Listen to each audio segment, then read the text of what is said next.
Let me get one of them slow motion pictures, bro. One of the slow motion pictures. You gotta shoot at 60 frames per second. Come on, that.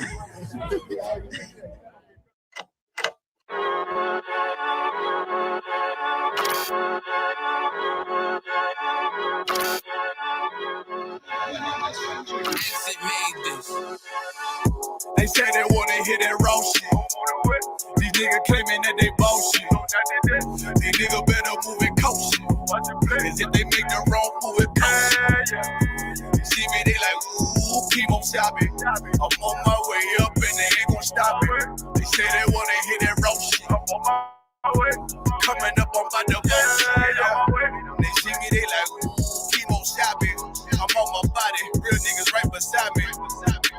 Damn right, I brought my army, going up like a rocket. Can't nobody stop me. These niggas garbage, so watch your mouth, boy. Coming all black, slithering house, call me mouth, boy. I'm off the hip like a cowboy. I'm a king, you should bow, boy. Shorty like that, man, you cut up. Nothing I can handle. 144 in the booth, going Rambo. Niggas do you dirty like a stick in a bando. That's why I play the corner like a bum with a banjo. I'ma lead by example. Keep on sobbing, got this bitch off the hand, got the juice, got the drip, about to hit the bitch with the salt. It ain't rap, this is salt. Can't taste a bitch unless you with the coke. They say they wanna hit that raw shit. These niggas claiming that they bullshit. These niggas better move and coach shit. Cause if they make the wrong move, it coach.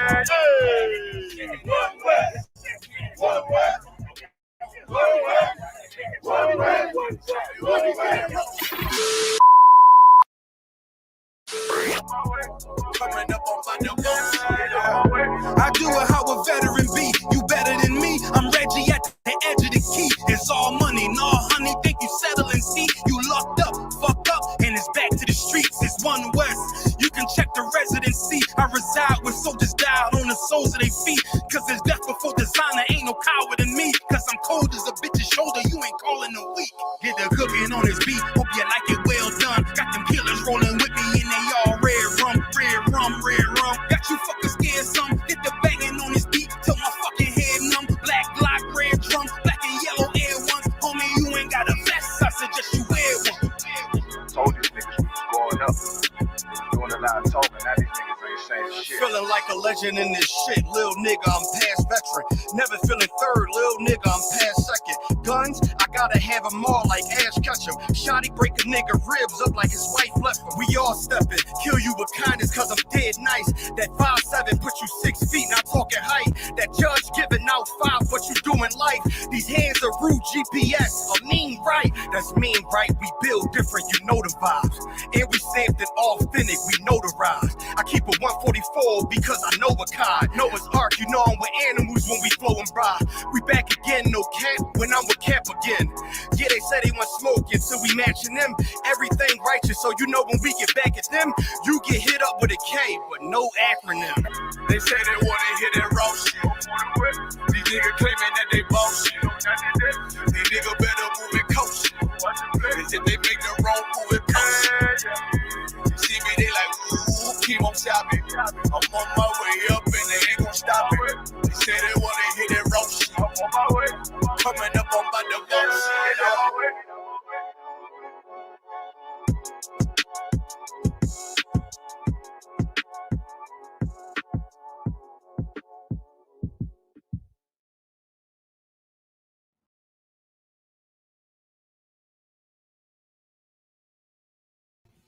All right, Shalom, Israel. Yahbashim Yahshai Barak Thumb, Yahweh Shemal Thumb Bashim Yahweh Shai. I'm Priest Officer Parag holding down the Wednesday law class. All right. At the very bottom of the screen, you can see our class location. All right. Our class schedule is as follows. Every Tuesday through Friday, we have our classes from 10 a.m. to 12 noon. I'm slacking. I'm off. Every Tuesday through Friday, we have our classes from 7 to 9 p.m. And then, of course, our Sabbath services we have at 10 a.m. to 12 noon. All right, so today what we're going to be going over, we'll be going over a pretty brief history of the Maccabees, right? When you go into the Apocrypha, you can find the books 1st and 2nd Maccabees, all right? Those are we're going to go over them. They're very, very good books to read. They're very important in being able to understand the New Testament. And that's why we're going to go over them today, because the history that you find in the books of 1st and 2nd Maccabees is what directly leads up to what you find in the New Testament. When you find what Christ was going through, what Paul was going through, the Sadducees and Pharisees was birthed in the book of Maccabees. And we're going to read all of that. We're going to find that out, right? And I'm calling it brief, but I ain't going to lie, man. It's a lot of history we're going to go over. A lot of reading we're going to have to do. That's why I got this brother up here with me today, because it's a lot of reading that he's going to have to do for us, right? So I would just kind of call this more so a condensed, overview of the book of Maccabees, right? And this is just the first part. I'm gonna try to make it a 2-part series, but it might turn into a 3-part series. There's a lot we got to go over, right? So we're gonna pretty much just kick it off. So we're gonna start off by getting into 1st Maccabees, the 1st chapter, and we're gonna start right off at the 1st verse. Go ahead. So the book of Maccabees, chapter 1, verse 1. And it happened that after Alexander, son of Philip, the Macedonian, who came out of the land of Chittim, had smitten Darius, king of the Persians and Medes, that he reigned in his seat, in his stead, the first over Greece. All right, so let's understand this about Philip, right? Philip was a mighty white man. I mean, he was in this time period, he was one of the first of his kind to bring together all of these white people and form an amazing army. He formed an amazing army. Now, Alexander is his son. Alexander the Great that you read about in school and history books and all of that, that's Philip's son. Now, Philip was a Macedonian. If you've ever heard about the Macedonian Empire, it was a great and mighty empire and absolutely destroyed the Persians and the Medes. And what ended up happening is Philip reigned in the stead of the Persians, right? But let's keep reading. Okay. Verse 2. It made many wars and won many strongholds and slew the kings of the earth. Right. So this, like I said, this was a mighty white man right here, man.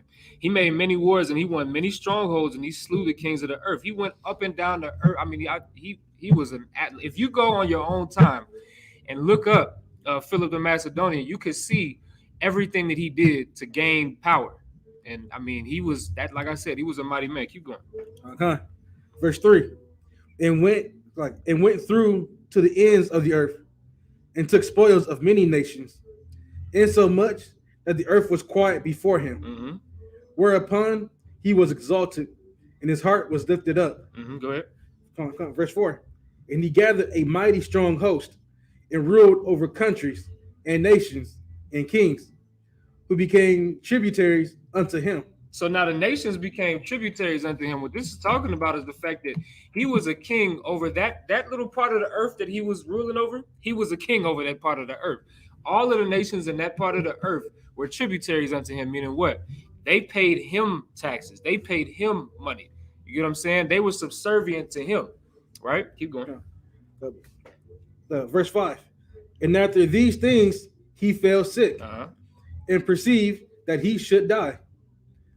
Wherefore he called his servants, such as were honorable and had been brought up with him from his youth, and he imparted his kingdom among them while he was yet alive. So now Alexander went and he knew he was going to die. Alexander the Great, I call him Alexander the Greek, right? He knew he was going to die.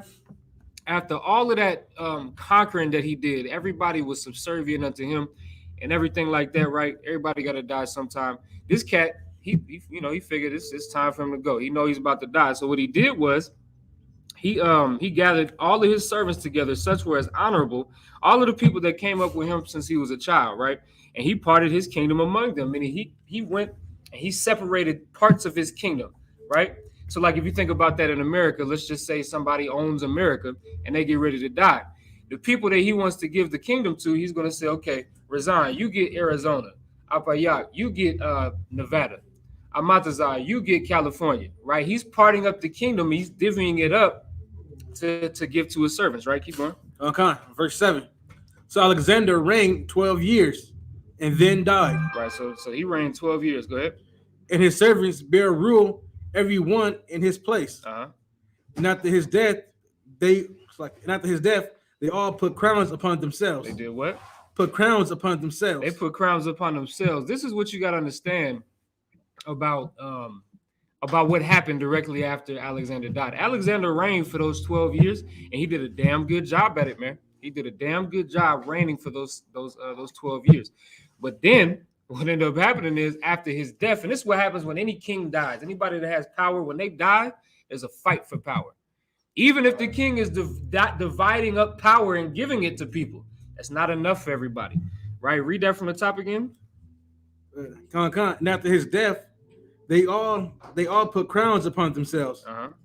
So did their sons after them many years, and evils were multiplied in the earth. Right. So now these cats that did this, right?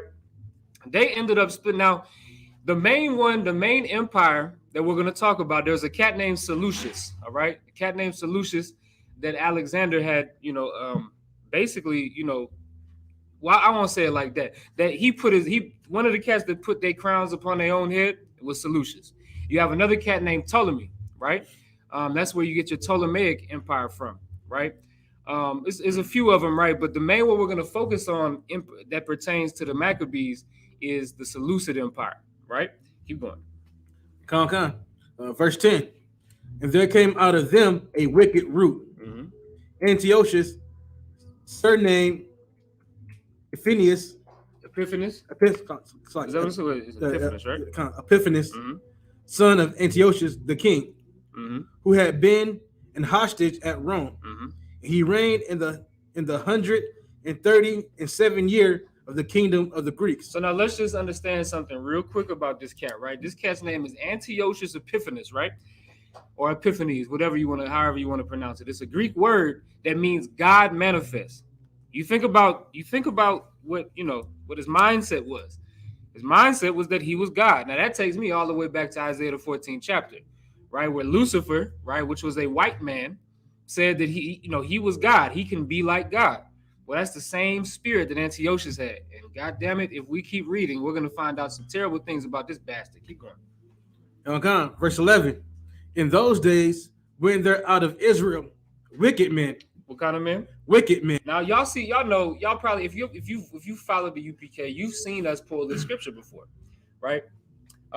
Pertaining to, black and Hispanic brothers and sisters who decided they're going to follow our oppressor instead of follow the Most High and, actually do what the Most High said, which is separate and learn not the way of the heathen. But there came out of Israel at this time, wicked men. Go ahead. Who persuaded many, saying, let us go and make a covenant with the heathen that are round about us. So now, Antiochus came and he conquered Israel, man. He conquered all of the, you got to think about the way that these rulers work. The way that these rulers run is they could, like the scriptures say, the devil come to kill, steal, and destroy. Ain't that right? Well, that's what these cats do. They come and they kill, steal, and destroy everything. And we just so happen to be in that general vicinity. And we got killed, we got stolen, and we got destroyed. You get what I'm saying? And that's what Antiochus did. So now, because Antiochus did all of those terrible things to us, and we're going to see some more terrible things that he ends up doing to us. Wicked men came out of Israel, which are Jews, which are blacks and Hispanics, our own people. They said, let us go and make a covenant with the heathen. Why? Okay. For since we departed from them, we have had much sorrow. We have had much sorrow. Listen, when we decided we was going to try to keep the law and do our own thing, Antiochus, we're going to see, made it so hard for us to even do that. They was like, you know what? We're just going to give up and we're just going to submit to the king and we're going to do whatever he tells us to do. And of course, what Antiochus is going to tell you to do, because he's a devil, he's going to tell you, you got to serve me and put down your God. As he said. And Antiochus, if you go into it, Antiochus was he was an idolater, of course, just like most of them cats was. Alexander wanted to, when you go into the history of these kings, they were focused on adapting or adopting the Persian, ideologies and mixing them with the Greek ideologies, right? When you go and look up Alexander, you'll see that's what he was trying to do. And all throughout this book that we're going to read, you're going to see the same thing, right? Let's keep going. Okay. Verse 12.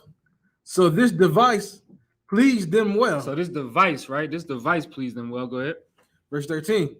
Then certain of the people were so forward herein that they went to the king, who gave them license to do after the ordinances of the heathen. So the king gave them license to do after the ordinance of the heathen. Go ahead. Verse 14. Whereupon they built a place of exercise at Jerusalem. At Jerusalem. Well, this is not the custom of Jerusalem, but it was the custom of who? Keep going. According to the customs of the heathen. Yeah, them gymnasiums, when you go into them gymnasiums, that's not an Israelite custom. You get what I'm saying? That's a Greek custom. And they ended up going and building those places of exercise at Jerusalem, as was the customs of the heathen. But let's keep going. Go ahead. Verse 15. It made themselves uncircumcised. And they did what? Made themselves uncircumcised. Keep going. This is extremely important if you want to understand the New Testament. Go ahead. And forsook the holy covenant. And joined themselves to the heathen. And they did what? Joined themselves to the heathen. So now let's just really understand this, right?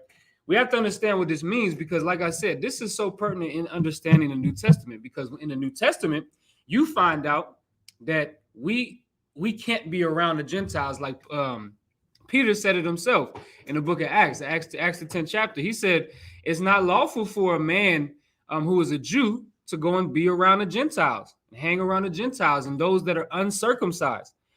And so what Christians will do is they'll take that and they'll say, well, that's talking about white people. That's talking about Asians. That's talking about East Indians. That's talking about all of these other people, right? Because you see the word Gentile and you see the word heathen, and you think that means that it's talking about other nations. But this clearly shows you, right, in the 15th verse, that these Jews made themselves uncircumcised and they forsook the holy covenant. So when you see uncircumcision in the books of the New Testament, it's talking about these brothers. And any brother that does that, any brother that decides that he's going to forsake the holy covenant that the Most High made with the children of Israel. That's what this is talking about. That's why I say, like, you have to read this in order to understand the New Testament. We're going to read about the Hasmonean Dynasty and see where the Sadducees and the Pharisees come from. We're going to find all of that out. What you thought the Pharisees and the Sadducees just popped up in the New Testament? That's why this Apocrypha is so extremely important.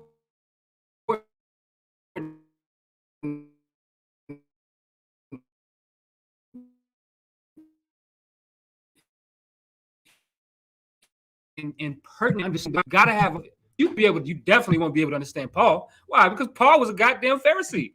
You get what I'm saying? You won't be able to understand none of that. Go ahead. They don't try to get the new translation version. Right. They're gonna get the, oh my God. It's, all these different translations, which of course leave the only authority that's on earth right now, as far as Bibles go, is the 1611 King James Version Bible. That's the only authority. You can't find nothing that is translated better and more accurate than that. You get what I'm saying? That's it. And that 1611 Bible includes the Apocrypha, and it needs to be there for you to be able. You said what? Yeah, and we got one. It's right here. They can't see it on the camera, but we got one. We keep it near and dear to us because that's the Bible that's going to give you everything that you need to understand in being able to break these scriptures down properly. You can't break down Paul's writings properly if you don't have the Apocrypha. You know what I'm saying? But let me shut the hell up because we got so much to go over. Y'all think I'm playing. We are reading this Bible tonight. All right, let's keep going. Give me verse 20, if you could. Verse 20. And after that, Antiochus had smitten Egypt. He returned again in the 143rd year and went up against Israel and Jerusalem with a great multitude. So now, this is okay. Just make sure we understand the timeline here. All right, let's get a timeline on this. This is 167 BCE. All right, that's the year that what we're reading about is happening. Right, 167 BCE. This is when that bastard Antiochus goes and decimates the holy temple of God. We're gonna read about it. Keep going. Verse 21. And entered proudly into the sanctuary and took away the golden altar and the candlestick of light and all the vessels thereof. Right, now skip down to verse Verse 24. Verse 24. And when he had taken all away, he went into his own land, having made a great massacre and spoken very proudly. So he destroyed our altar. He destroyed our, our holy temple. And he took all of the beautiful things that we had in our temple, all of the vessels. If we would have kept reading, we'd have got a little bit of, examples of, what he took and what he destroyed and things like that. But the main point that I want to point out is that he went into our temple. This devil went into our temple and destroyed our holy things, the things that we deemed, that the Most High deemed holy and close to us. He went and destroyed those things on purpose, of course. Because here's the thing about an oppressor. Oppressor doesn't want you to serve another God. He wants you to serve him. And that's what Antiochus wanted. That's why he destroyed our temple. Keep reading. Verse 25. Therefore, there was a great mourning in Israel in every place where they were. Keep going. Go to Salaki. Go to verse 29. Verse 29. And after 2 years fully expired, the king sent his chief collector of tribute unto the cities of Judah, who came unto Jerusalem with a great multitude, and spake peaceable words unto them. But all was deceit. But it was what? All was deceit. So let's just kind of examine this real quick. So so now the king, which is Antiochus, sent his chief collector of tribute. The collector of the tribute, think about it as somebody that comes and collects your, you pay your bills to him. You pay your taxes to him. That's the chief collector of tribute. So he sent this chief collector of tribute unto the cities of Judah, into Israel, and came unto Jerusalem with a great multitude, and spake peaceable words unto them. Right? They spake peaceable words unto him, unto us. But go ahead. But what? But was all deceit. It was all deceit. He was lying, right? But let's see what he was lying about. Keep going. For when they had given him credence, he fell suddenly upon the city. He did what? Fell suddenly upon the city. So when they decided that they was going to trust this devil, this collector of the tributes, he fell on the city. What does that mean? When it says he fell on them, what does that mean? It's talking about he went to war with them. You get what I'm saying? And I mean, it really wasn't no war because he really just killed them. You know what I'm saying? Killed him, and we're gonna find out what else he did. Keep going.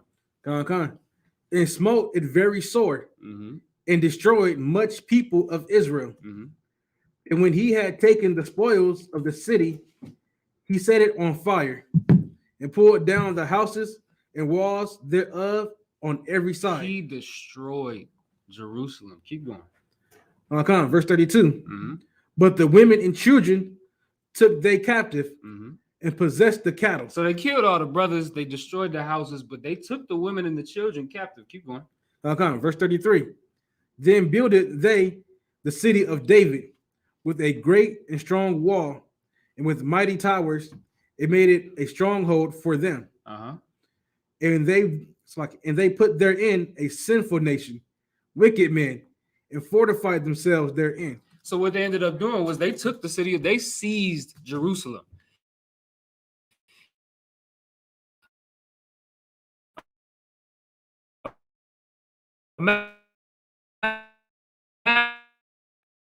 Just watching, it comes and destroys everything in your city, comes and kills you, and takes your wife and all of this, right? And now they possess the city. That's called a seizure. That's called a seizure of a I can't remember the military term for it, right? But that's called a seizure of a city, or a seizure of a state, right?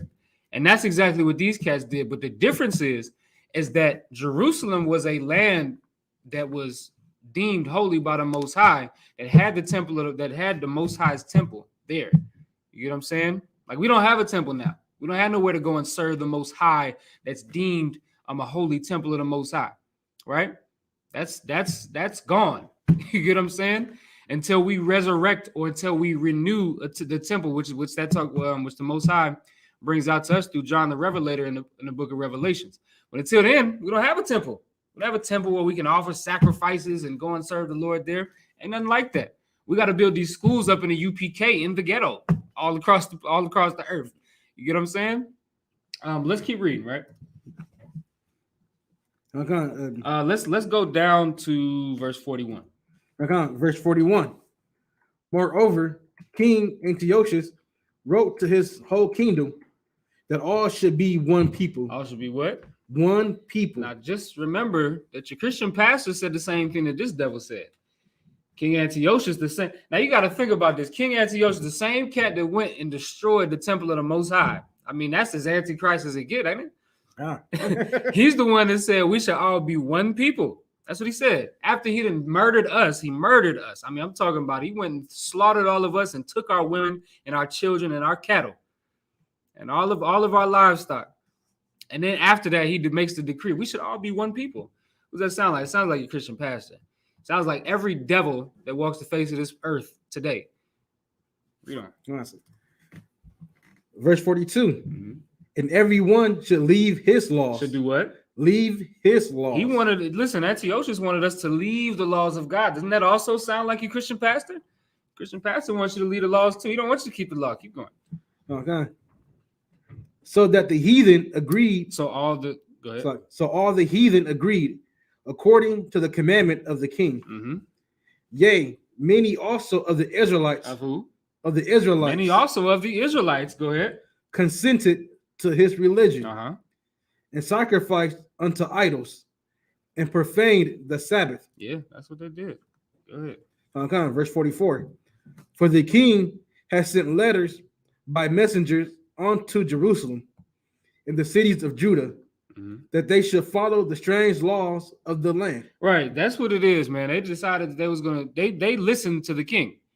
Now these are some cowards, man. There's some cowards and they listen to the king. But let's go jump down to 48. Verse 48.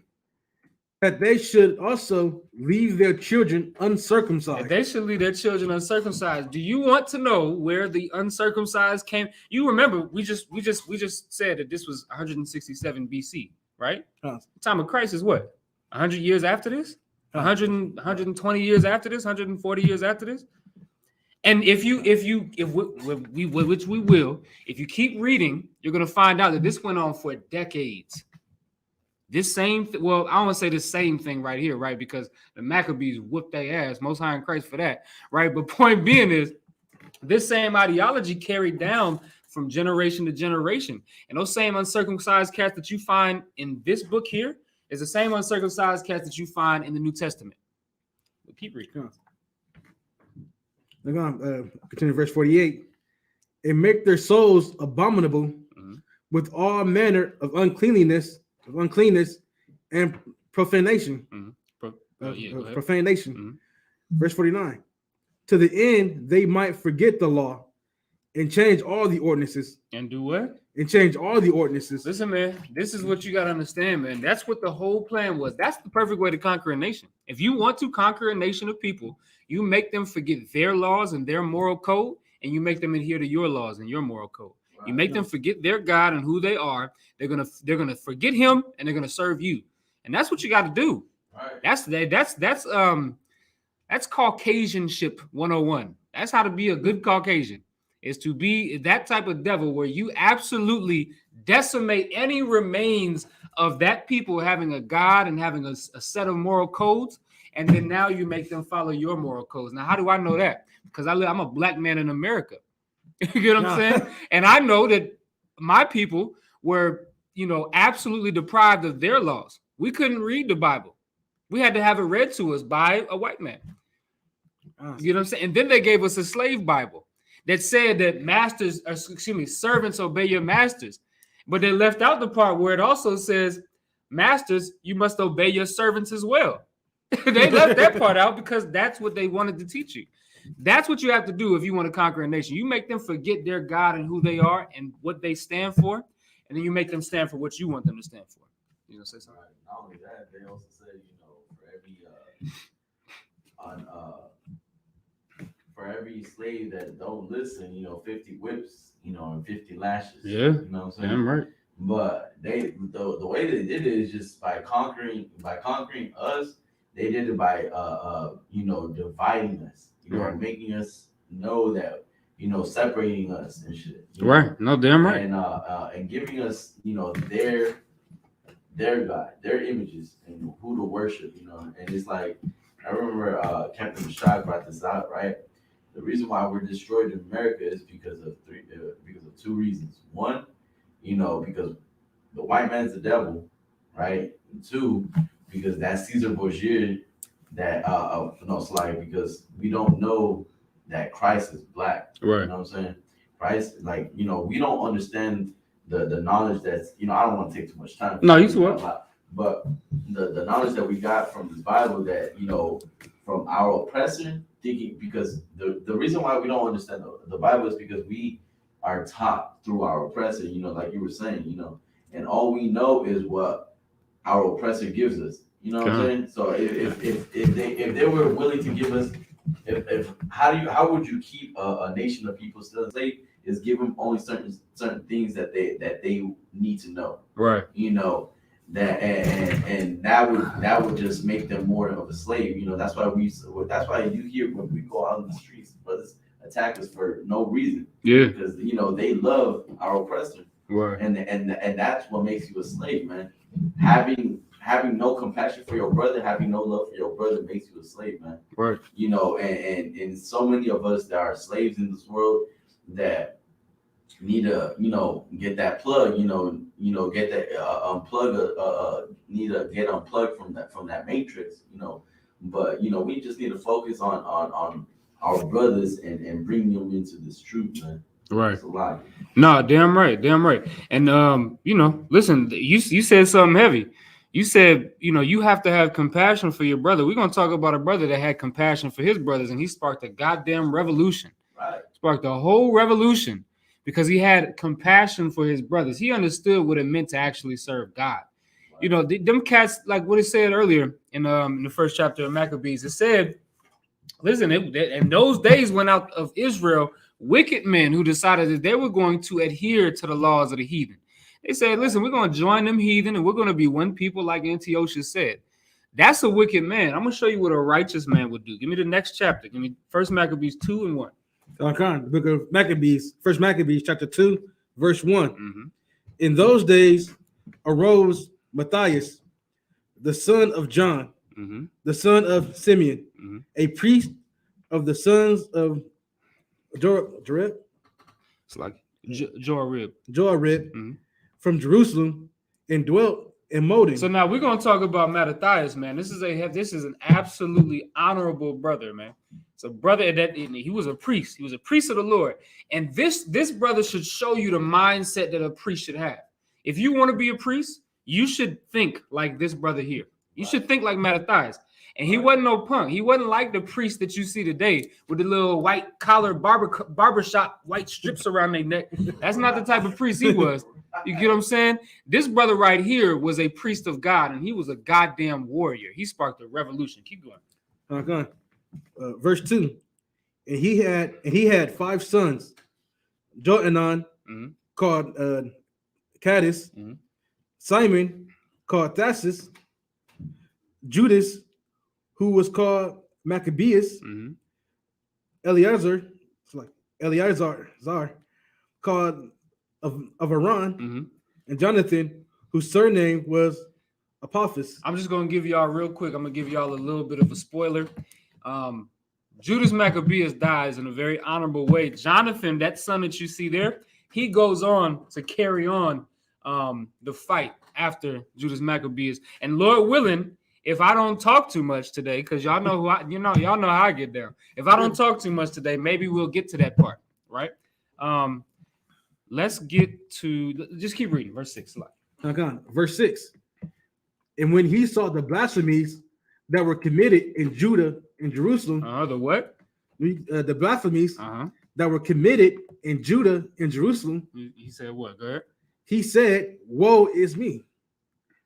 Wherefore I was born to see this misery of my people, and of the holy city, and to dwell there when it was delivered into the hand of the enemy, and the sanctuary into the hand of strangers." Let's just understand this about Mattathias.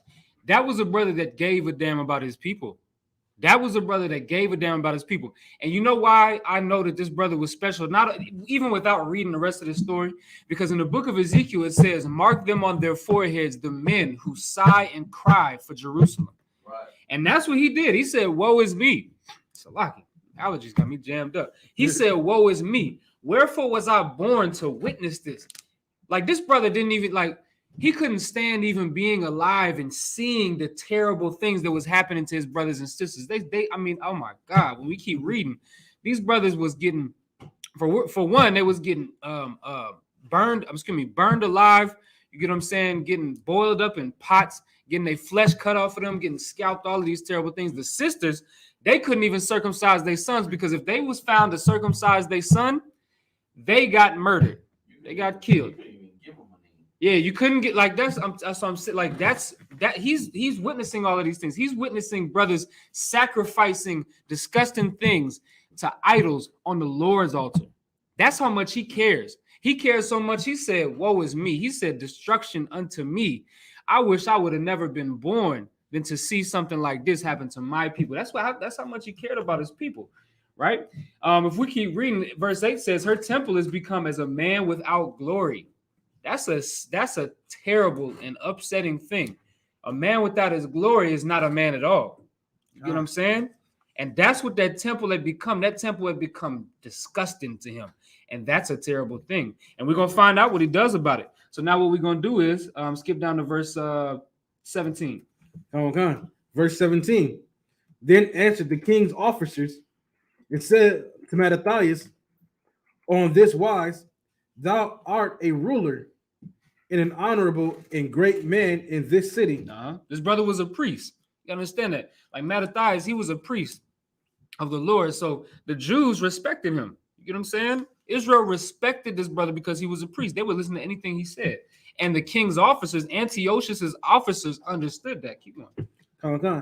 And strengthened with sons and brethren. You got sons and you got brothers. Keep going. Okay. Verse 18. Now therefore come thou first and fulfill the king's commandment, like as all the heathen have done. Yea, and the men of Judah also, and such as remain at Jerusalem.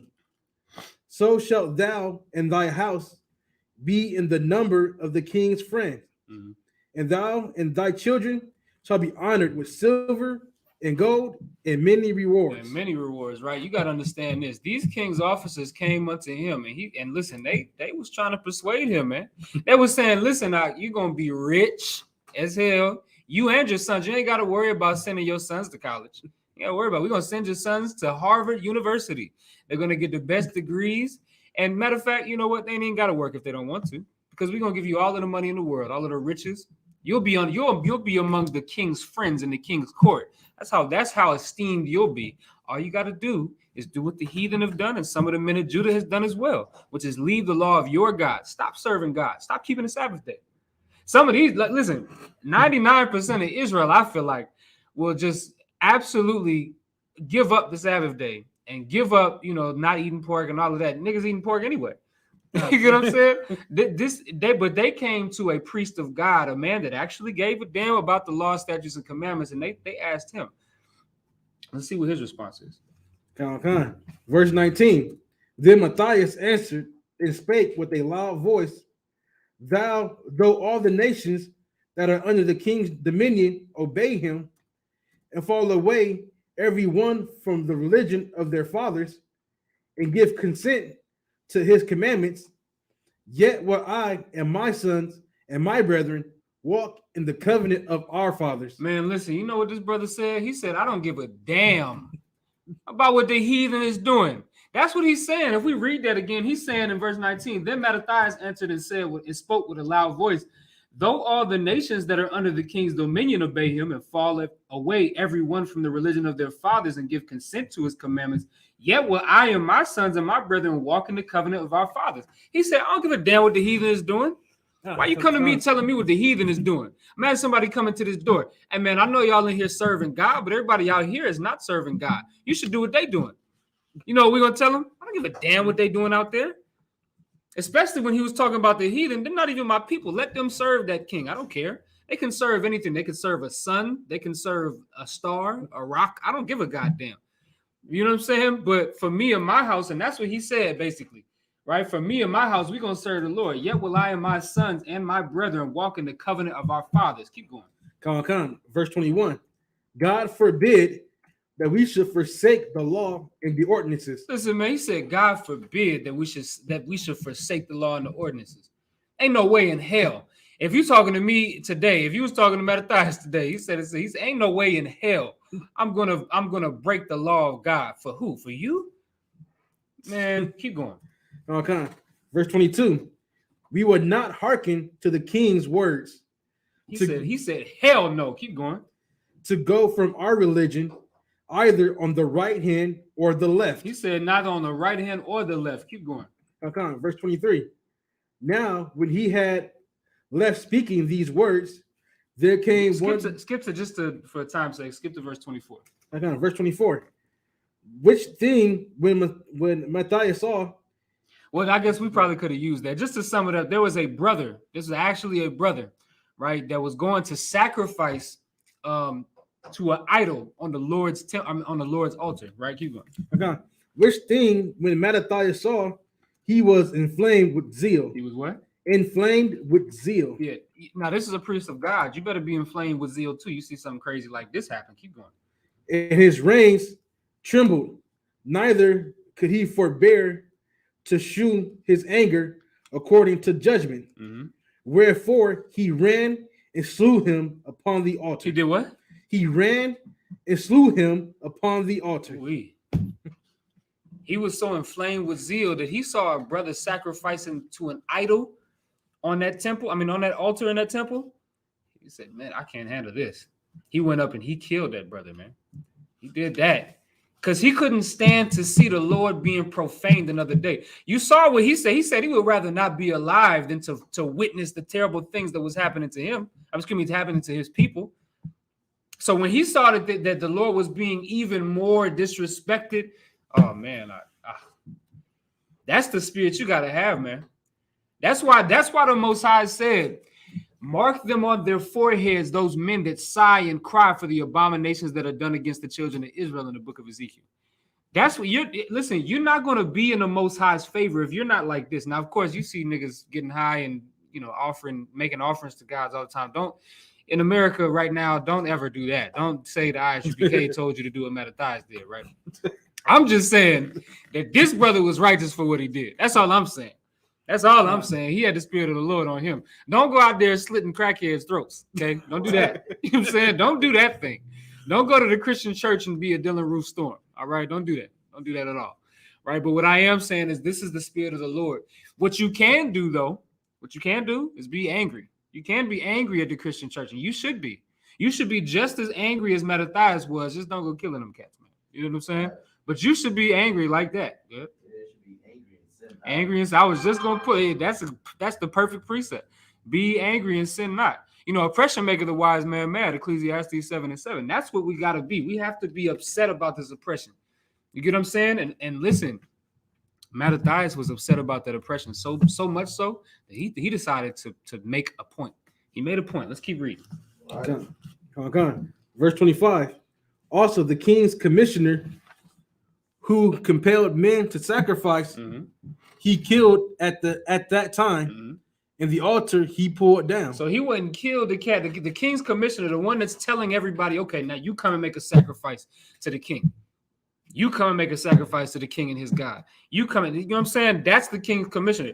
He wouldn't kill that bastard too. And then he pulled the altar down. He said, the hell with this thing. This ain't with the Lord. The Lord's not with this thing. Keep going. Okay. Verse 26. Thus dealt he zealously for the law of God, like as Phineas said unto Zimri, the son of Salem. And Mattathias cried throughout the city with a loud voice, saying, whosoever is zealous of the law and maintaineth the covenant, let him follow me. So he said, now he made a decree. He said, if you are down with the Lord like this, after killing these cats in front of everybody, he said, if you are down with the Lord like this, come and follow me. That's the spirit of the UPK. The spirit of the UPK is we're going to go out there and we're going to go hard. We're going to be aggressive. And we're going to tell you, after seeing all of the hate that we've received, especially after a camp, and we go after a camp, after cats and throwing all of these things at us, and we stand stiffly in the name of the Lord, and we don't back down. We don't give a goddamn if you got a gun or not. right? We don't care what you got. You can have a rocket launcher. We don't give a damn. We're going to prophesy. We're going to stand like that, stand firm and be aggressive.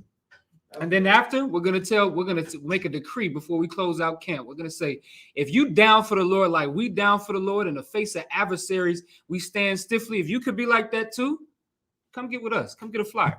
That's what we do. And that's what Mattathias did. Mattathias did that. He said, listen, if you are willing to stand stiffly for the Lord and to keep these laws, if you care about the Most High, come roll with me. Now he already showed you what he was about. He already showed you he about war. He's about warfare. He already showed you that. So now it's up to you. Now he's saying it's up to you. Come roll with me if you down for the Lord like that. Keep going. Verse 28. So he and his sons fled into the mountains. So they fled into the mountains. They understood what there was. They understood at this point that now it's war. Okay, now he has to be smart. Now he can't just go killing niggas on altars and stuff like that. He got to now be careful. So him and his sons and his brothers went up to the mountains. And we're going to see what happens. Keep going. Let's try to read this a little bit faster. And left all that ever they had in the city, that many that sought after justice and judgment went down into the wilderness to dwell there.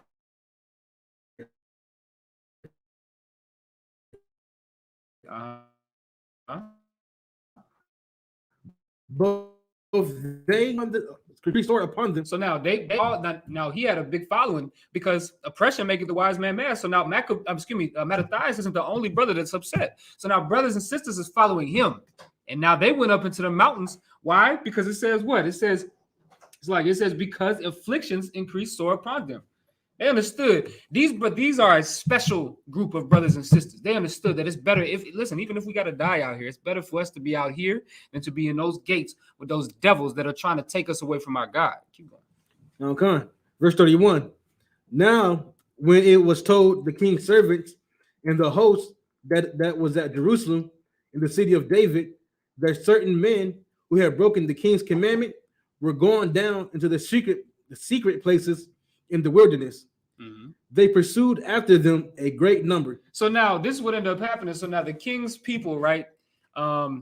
It become known, right, to the king and his people that listen, these cats, the same cats that went, the same cat. Now they're all lumped together now, of course, but Mattathias went and murdered these two people.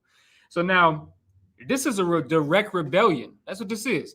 This is what do you call it? Insurrection. That's what this is. That's an insurrection. You get what I'm saying? Where the people come up against the government. That's an insurrection from the inside. And that's what happened. And so now the king, he learned that this happened. And now all of these people are rolling with this cat. They're now going to start following this cat, not the king. And the king cannot have that. So now let's see what happens. Keep going. They pursued after them a great number, and having overtaken them, they camped against them and made war against them on the Sabbath day. We're going to see something real important here. Let's just keep reading. Go ahead. Verse 33. And they said unto them, let that which ye have done hitherto suffice. Come forth and do according to the commandment of the king, ye shall live. So now what they're doing is they're saying, okay, everything you've done up until this point, I know you done murdered a couple of cats. I know that you have, absolutely rebelled against the king. We'll wipe all of that clear. We'll forget about it. That's what he's saying. He's saying we'll forget about it. We'll forget you ever rebelled against the king. Just stop doing what you're doing. Come back into the land and serve the king, and you'll get to live. We won't kill you. Keep going. Verse 34. But they said, we will not come forth. They said what? We will not come forth. Keep going. Neither will we do the king's commandment to profane the Sabbath day. Listen, man, they said, I don't give a damn what you're talking about. You say you're going to spare my life if I disobey God. Haven't y'all learned? Like, that's what they thinking, and that's what I would be thinking in my head. Haven't y'all learned? Like, we willing to die. We are willing to die rather than to profane God's word. Right. You gotta remember what he said, profane the Sabbath day. Because later on, it'll go into how their army went in during the Sabbath day. And they knew who, I don't want to jump into it. I don't know. Not what you mean. But other brothers from other, what we would call today fake Israelites, right? Or other brothers, in another, group right? Not that wasn't rolling with Mattathias, right? Were killed in the Sabbath, for keeping the Sabbath, right? But when Mattathias comes, when the army comes towards Mattathias, man, he just said he said, it's better to live for the Sabbath rather than to die for the Sabbath. You know what I'm saying? Yeah. So they fought, in that day, because and the other army was like, man, like they couldn't even fight, and there was so many of us. It was so not so many of us, but so many of them. Where it was like, how are we losing? That's happening right now. That's what's coming up next. No, you too up. That's actually what we're about to read right now, right. And that's a heavy part too, because actually Mattathias was a part of that. But we're gonna see what Mattathias said about that. Right. Let's keep reading. Go ahead. Verse 35. So then they gave them the battle with all speed. Howbeit they answered them not, neither cast they a stone at them, nor stopped the places where they lay hid. So now, this is what we see happening right here. Okay, that's what we see happening right here. These cats, these people under Antiochus came, and of course they said, "Listen, man, we're not gonna kill you if you just come back to the land and you start serving the king." We said, "Hell nah, we're not coming back." You know what I'm saying? These brothers said, "No, I'm not coming back." So then what happened? Them Grecians, man, and them Persians, they came up and they said, "Okay, no sweat," and they gave them the battle. But then, where brothers messed up at says, "Howbeit they answered them not, neither cast they a stone at them, nor stopped the places where they lay hid." We didn't want to fight. You know what I'm saying? We was like, "Nah, we're not gonna fight. It's a Sabbath day." Keep going though. Verse 37. But said, "Let us die all in our innocency. Heaven and earth shall testify for us that ye put us to death wrongfully." Mm-hmm. So they rose up against them in battle on the Sabbath, and they slew them with their wives and children and their cattle to the number of 1,000 people. Let's just understand what happened here. Brothers was like, "Nah, we're not fighting on the Sabbath." That's what happened. We're not fighting on the Sabbath. And so then they got 1,000 people killed. And that's the like, you can't be, that's like a Christian mindset. And Mattathias, he understood that after this happened, because what happens next? Keep going. Verse 39. Now when Mattathias and his friends understood hereof, they mourned for them right sore. Yeah, man, listen. After they saw this, what happened after they decided they were not going to fight on the Sabbath, and they saw that 1,000 people got killed because they wasn't fighting back. Man, listen. Mattathias and his brothers, they mourned. They were sad. Right. They was like, "Damn, we messed up. This ain't right." Right? Keep going. Verse 40.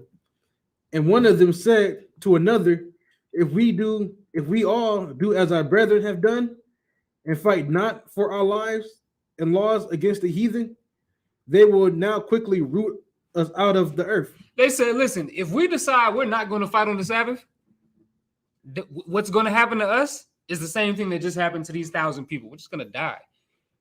And they're going to know it because they know that we keep the Sabbath. So they're going to know that's the perfect time to come and get us. We can't be like that. So he said, we'll keep reading. We'll see what the answer was. Go ahead. Verse 41. At that time thereof they decreed, saying, "Whosoever shall come to make battle with us on the Sabbath day, we will fight against him." That's right. Go ahead. "Neither will we die all, as our brethren that were murdered in the secret places." He said, "We're not going to die like our brothers that was murdered in the secret places, man. We're not going to die like them. They didn't want to fight on the Sabbath. We're going to fight on the goddamn Sabbath." Keep going. Verse 45. Verse 45. Then Mattathias and his friends went round about and pulled down the altars. Give me verse 8. I'm just going to 48. Verse 48. So they recovered the law out of the hand of the Gentiles and out of the hand of the kings, neither suffered they the sinner to triumph. Now when the time drew near that Mattathias should die, he said unto his sons, now hath pride and rebuke gotten strength. The time of destruction and the wrath of indignation. Go ahead. Now therefore, my sons. So now this brother Mattathias is speaking to his sons now, right? He's trying to give them instruction because he's dying. Think about when Christ had to die and he had to talk to his disciples. It's the same type of talk. He's saying, listen, I'm not going to be here anymore. I can't guide you like I've been guiding you. So now I need to tell you what to do so that way you can be the leader now. Keep going. Okay. Now, therefore, my sons, be ye zealous for the law. He told them, be what? Be ye zealous for the law. And that's what you got to do, man. Keep going, actually. Okay. And give your lives for the covenant of your fathers. You're going to have to give your lives for the covenant of your fathers. Like, just think about that. You know what he was telling his sons? Be zealous for the law and die for it if you got to. That's what he said. You got to be ready. Like, that's the mindset that you have to have. You must be ready to die. If you're not ready to die, then obviously the office of a priest is not for you. You must be ready to give your life for this thing. And just in the book of Maccabees alone, I can count a dozen brothers right now that died, that by name, that the book of Maccabees mentions, that died for this law, because they decided they were going to keep the law and they wasn't going to listen to the king's command. Who the hell is this guy that thinks that he's God? My God is the most high God. Even if you take my life right now, I'll come back. What's going to happen to you when you die? Right. What's your fate when you die? You get what I'm saying? Let's keep going. Come on. Verse 51. Let's just do let's scroll down to 66. Okay. Verse 66. As for Judas Maccabeus, he hath been mighty and strong, even from his youth up. Let him be your captain and fight the battle of the people. So now who is taking the leadership role now? That's Judas Maccabeus. And that brother is a cold brother, man. And we about to read about that brother.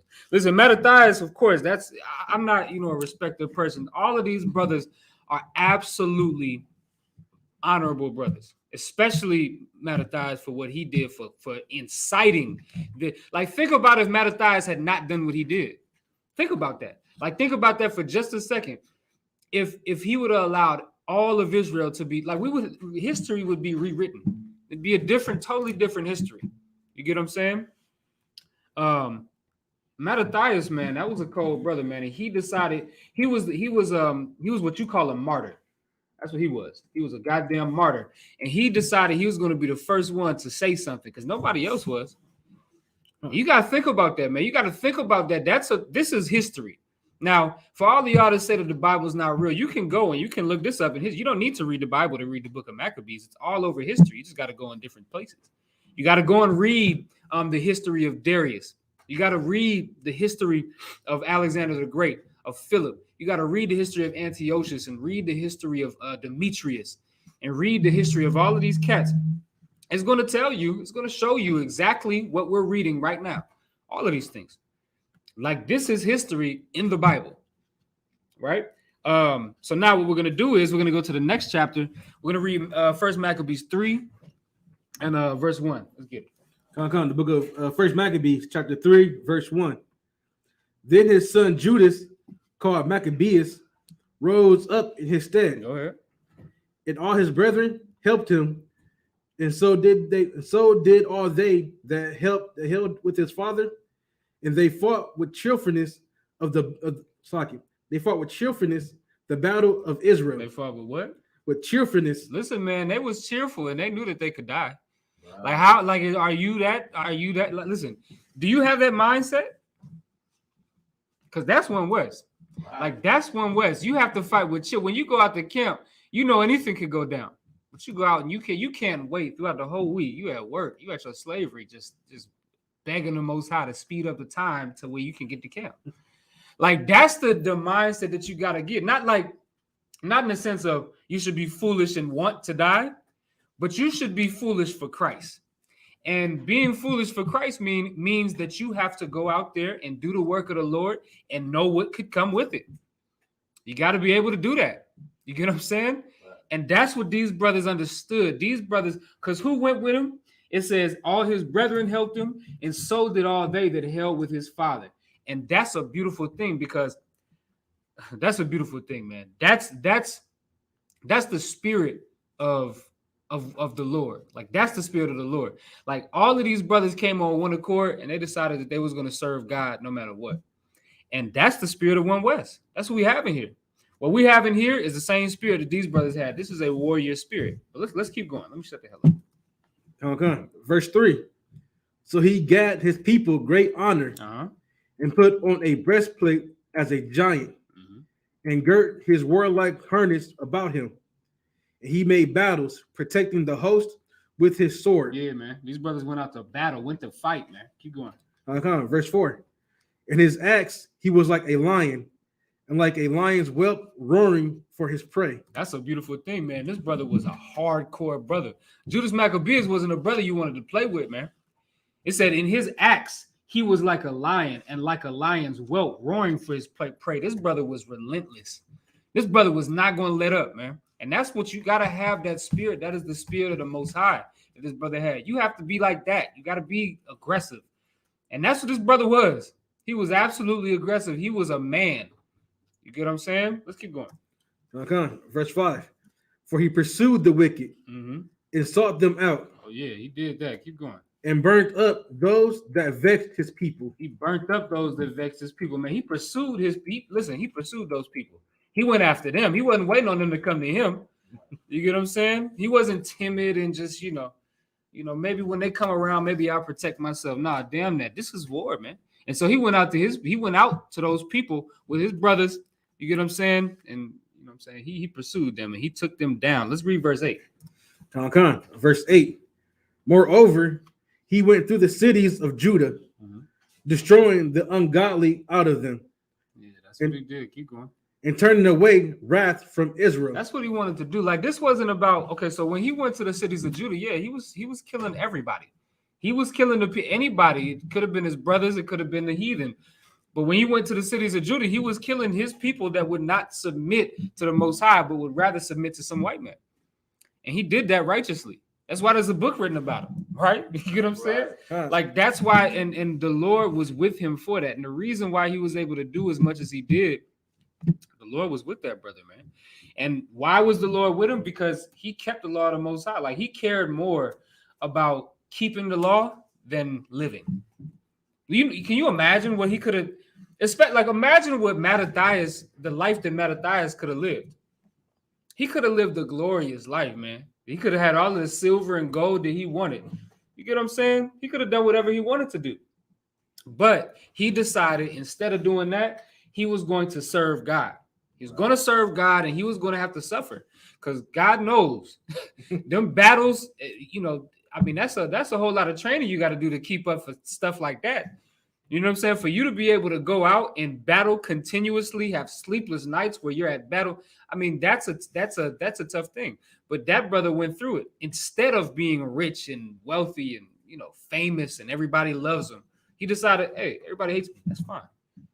Right. That's the path you're gonna have to take, man. Good. Right. That's I mean, you basically described, everything else from Fred, you broke it down, perfect. It's gonna take a lot of work, It's gonna take a lot of work to bring that, our kingdom here, and that's what Mattathias knew, and his sons knew, you know what I'm saying? Right. And instead of being like a coward, hiding under the oppressor and whatnot, right. he'd rather, instead of looking for some curb, instead of looking for making the job a lot easier, he went out and did what not so many men, would do. You know what I'm saying? Yeah. Like he ran towards the fight. He ran towards the danger. Right. To save his people out of danger. You know what I'm saying? No, damn right. No, damn right. That's what you got to do. And we're gonna read about a couple of amazing battles that this brother went through. I'm gonna read this first part real quick, right? This is First Maccabees chapter 4 and verse 1. Just to kind of get through this real quick, right? It says, then took Georges 5,000 footmen and 1,000 of the best, so I can make sure this up there, of the best horsemen, and removed out of the camp by night, to the end that he might rush in upon the camp of the Jews and smite them suddenly. And the men of the fortress were his guys. Georges was a Seleucid general, right? And he was going after these brothers, right? Verse 3 says, now when Judas heard thereof, he himself removed, and the valiant men with him, that he might smite the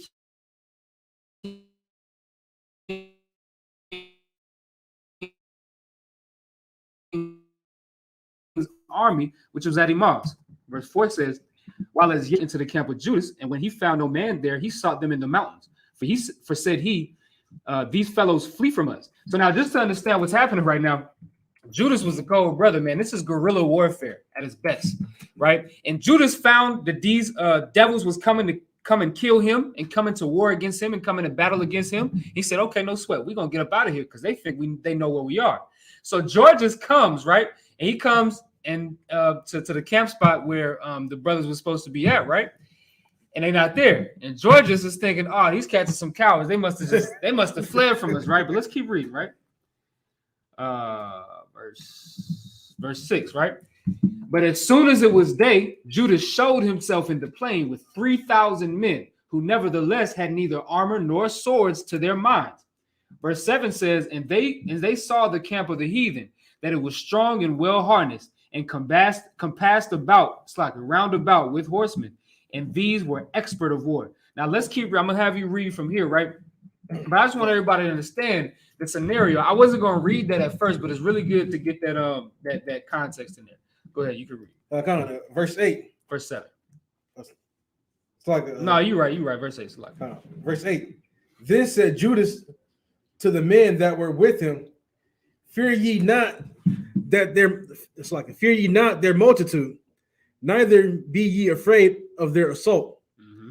Remember how our fathers were delivered in the Red Sea when Pharaoh pursued them with an army.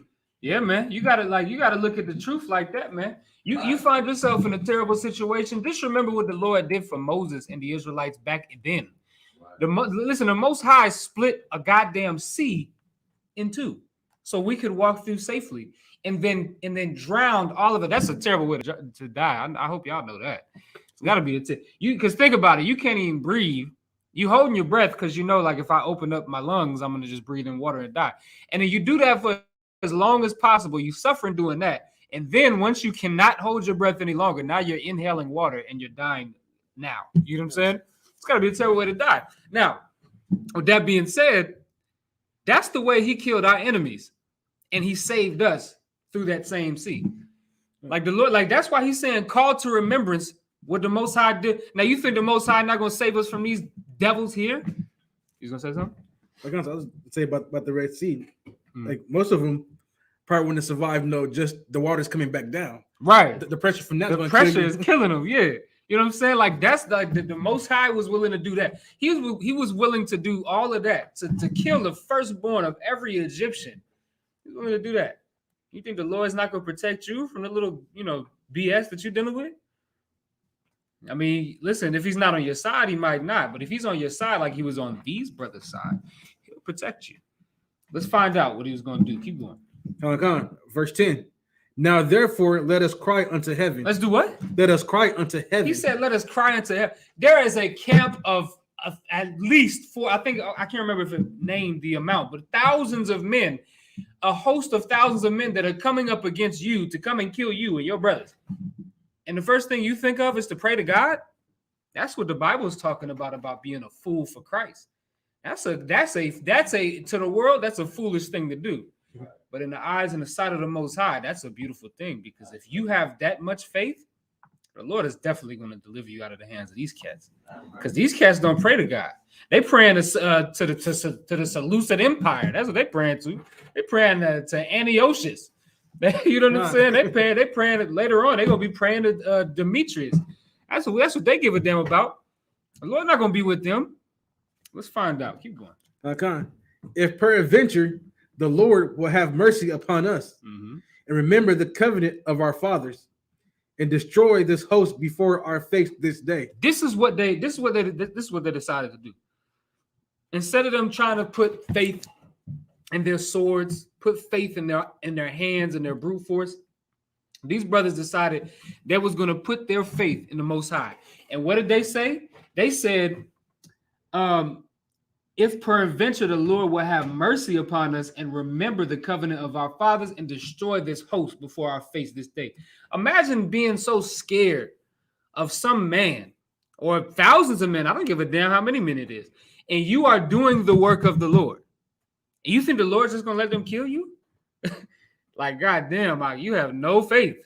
You have no faith at all. If you believe that you're doing the work of the Lord and you think these cats is going to come kill you in the midst of doing the work of the Lord, man, you ain't got no faith. But you know what these brothers had? They had that faith that I'm talking about. They said, listen, we're not going to, try to scare them off. We're not going to run away from them. Hell no, we're not going to run away from them. You know what we're going to do? We're going to pray to God. That's called being a fool for Christ. But let's see how it worked out for them, though. Let's see how it worked out for them. But hold on, but real quick, I want to see why they said to do this. Give me verse 11. Come. Verse 11. That so all the heathen may know that there is one who delivereth and saveth Israel. Yeah, you goddamn right about that. That's the Most High, man. That we're going to show them today that there is one that delivereth out of the hand of our enemies. And that's the Most High God of Israel, man. And that's what you got to think about.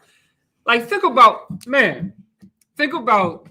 these cats coming up against you and you turn your back to them and start running off afraid. Imagine that. Could you imagine that? And you say you got your shield on, you got your shield on, your UPK shirt on. You know what I'm saying? You got your hairpiece on. These niggas know you with the UPK and you turn your back and start running away from them. Can you imagine that?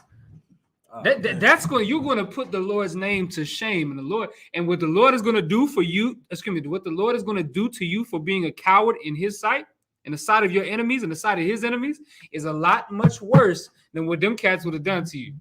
You get what I'm saying? The cat that you was running from was not going to do anything like what the Lord is about to do to you for being a goddamn coward. Let's keep reading, man. I don't know what to tell, brother. You're not like listen. A lot of you can never be like the Maccabees. A lot of you can never be like Judas Maccabees. A lot of you can never be like Mattathias. Y'all brothers could never be like them. But there are a select few that are exactly like these brothers. And we keep those same traditions and keep that spirit. There's a spirit that's on these brothers. It's called the Holy Spirit. The Holy Spirit, I got you in 1 second. Like, the Holy Spirit is not spooky and some sort of divinity. It's just the Spirit of God. And what that Spirit of God is courage. That's all. That's if you want to know what the Holy Spirit is, it's courage. That's it. The courage to serve God no matter what. So I was gonna say the spirit being like Maccabees, like these Christians can't even be like Christ. You know what I'm saying? Like which Christians are really willing to die like Christ died? They say, and this is the thing, they say, you got to carry your cross like Christ. Listen, they're not willing to do that either. They don't want they can't handle a burden. They're not built like the mentally, and it's okay. I understand some brothers and sisters are just not built like that. But even the sisters in here, the I don't even say it like that. The sisters that are in the ISUPK are stronger emotionally, psychologically, all of that, stronger than any Christian pastor, any Christian man. The sisters in here are stronger than them. That's the truth. Yeah. You better get your ass out of that Christian church, because Judas what Judas Maccabeus would have done? He would have fell on that goddamn church of yours. That's what he would have done. He'd have saw you claiming to serve God. Oh no. He can't have that. He would have fell on that goddamn church and would have went in there and slit everybody's throat. You would have seen them. Listen, I don't even think that's probably gonna be part 2 next week. But when these brothers was victorious, they hung the heads of their enemies around the temple.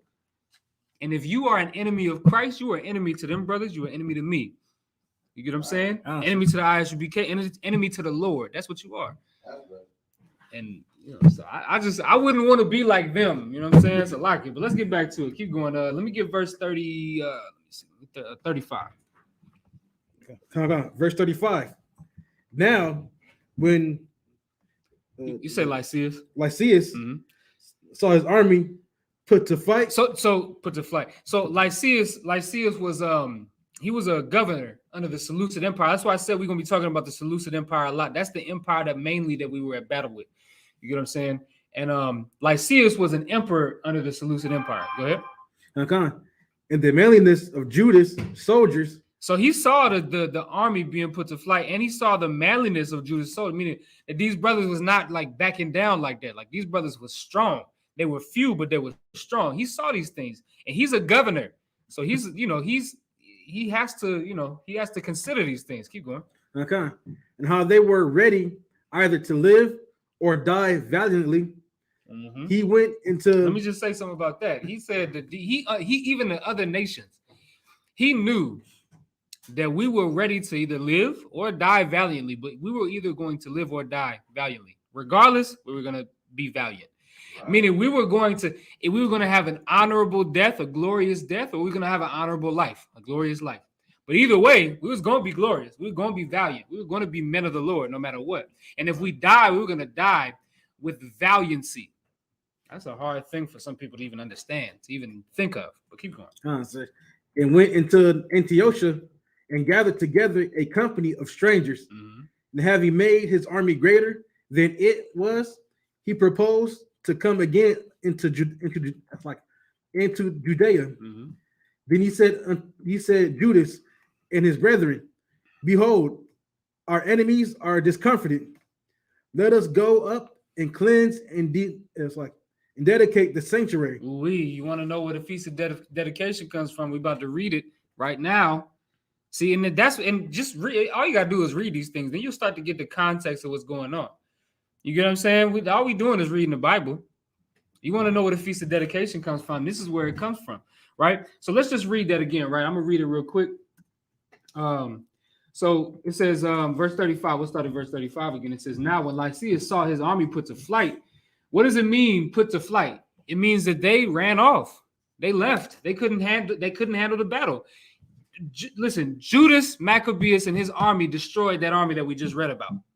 Just I'm skipping you. I'm saving you some time, okay? And he saw the manliness of Judas's soldiers and how they were ready to either live or die valiantly. He went to Antiochus and gathered together a company of strangers. And having made his army greater than it was, he purposed to come again unto Judea. So now you got to think. He saw the defeat of one of his armies by us, and he said, okay, you know what? I got to get some more men. Because they didn't kill a whole lot of my men, and a lot of us died too. In Judas's army, a lot of us died too. Absolutely. You know what I'm saying? But we proved that we were willing to fight no matter what. Reading on, it says, then Judas said unto his brethren, Judas and his brethren, then said Judas and his brethren, behold, our enemies are discomfited. Let us go up to cleanse and dedicate the sanctuary. He decided, okay, our enemies are discomfited. I'm going to give you all the definition of it, all right? Just so y'all can have it in your little arsenal, all right? Discomfort means to make someone feel uneasy or embarrassed, right? So we just saw, right, we just saw what Lyceus said, right? Lyceus said, yeah, these niggas is hardcore. I got to go get men.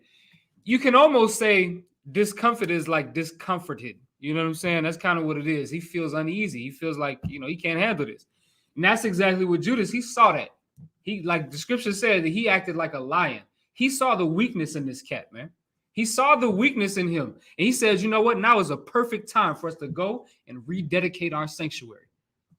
Let's keep reading. Give me verse, let me get verse 41.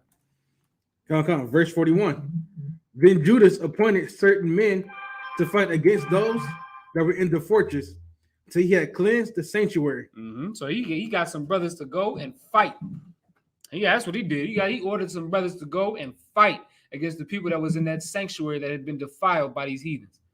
Keep going. Come on. Verse 42. So he chose. Matter of fact, just for time's sake, because we kind of running short. Give me verse 59. Verse 59. Moreover, Judas and his brethren, with the whole congregation of Israel, ordained that the days of the dedication of the altar should be kept in their season from year to year by the space of 8 days, from the 5th and 12th day of the month of Caslu, with mirth and gladness. Mm-hmm. So now this is talking about we can pretty much just stop right there, right? What this is talking about is the Feast of Dedication. The reason why the Feast of Dedication is a part of our holy day calendar is because this was the day, that Feast of Dedication, that was the day that these brothers fought to get their sanctuary. Like they can't, like think about it, it's just a building. Think about it. It's just a bit, like if you want to think like, some average Joe Schmo in the world, it's just a building. What's the point of even fighting for it? Why would I risk my life to go and fight for this thing? right? But you got to understand, that's the Lord's sanctuary. That's the Lord's, that's where the Lord dwells. And they have turned it into, a whorehouse and offering, disgusting things. That's what that is. So these brothers had so much zeal on them. They said, you know what? We're not going to let them get away with this. So they decided they was going to fight to get that thing back. And if you read in between the verses, like I said, for time's sake, this is more of a brief history. We could go and read the whole thing. But just to be brief, right, I skipped a couple of things. But if you read in between where I skipped, they went and they polished, the beautiful things of the temple. They went back and they placed the gold and the silver. They went and made this place. They put the menorah back in there. They made that place back to be what it was. They took the goddamn sanctuary back, rededicated it to God instead of being dedicated to Antiochus and some homosexual. You know what I'm saying? They was having, man, if you read the history, they was having orgies in there. They was sacrificing swine in there. I mean, it was disgusting, man. You get what I'm saying? In the Most High's temple. Can you imagine that? These brothers couldn't imagine it, so they wouldn't fix it. You get what I'm saying? And that's the spirit of God, man. That's the spirit of God. So now what we're going to do is I'm going to go over to, so we might be able to make do everything. Okay, Most High Christ. So we're going to go into First Maccabees, the 9th chapter. All right, that's what we're going to do. Go into First Maccabees. So now we're skipping a few chapters.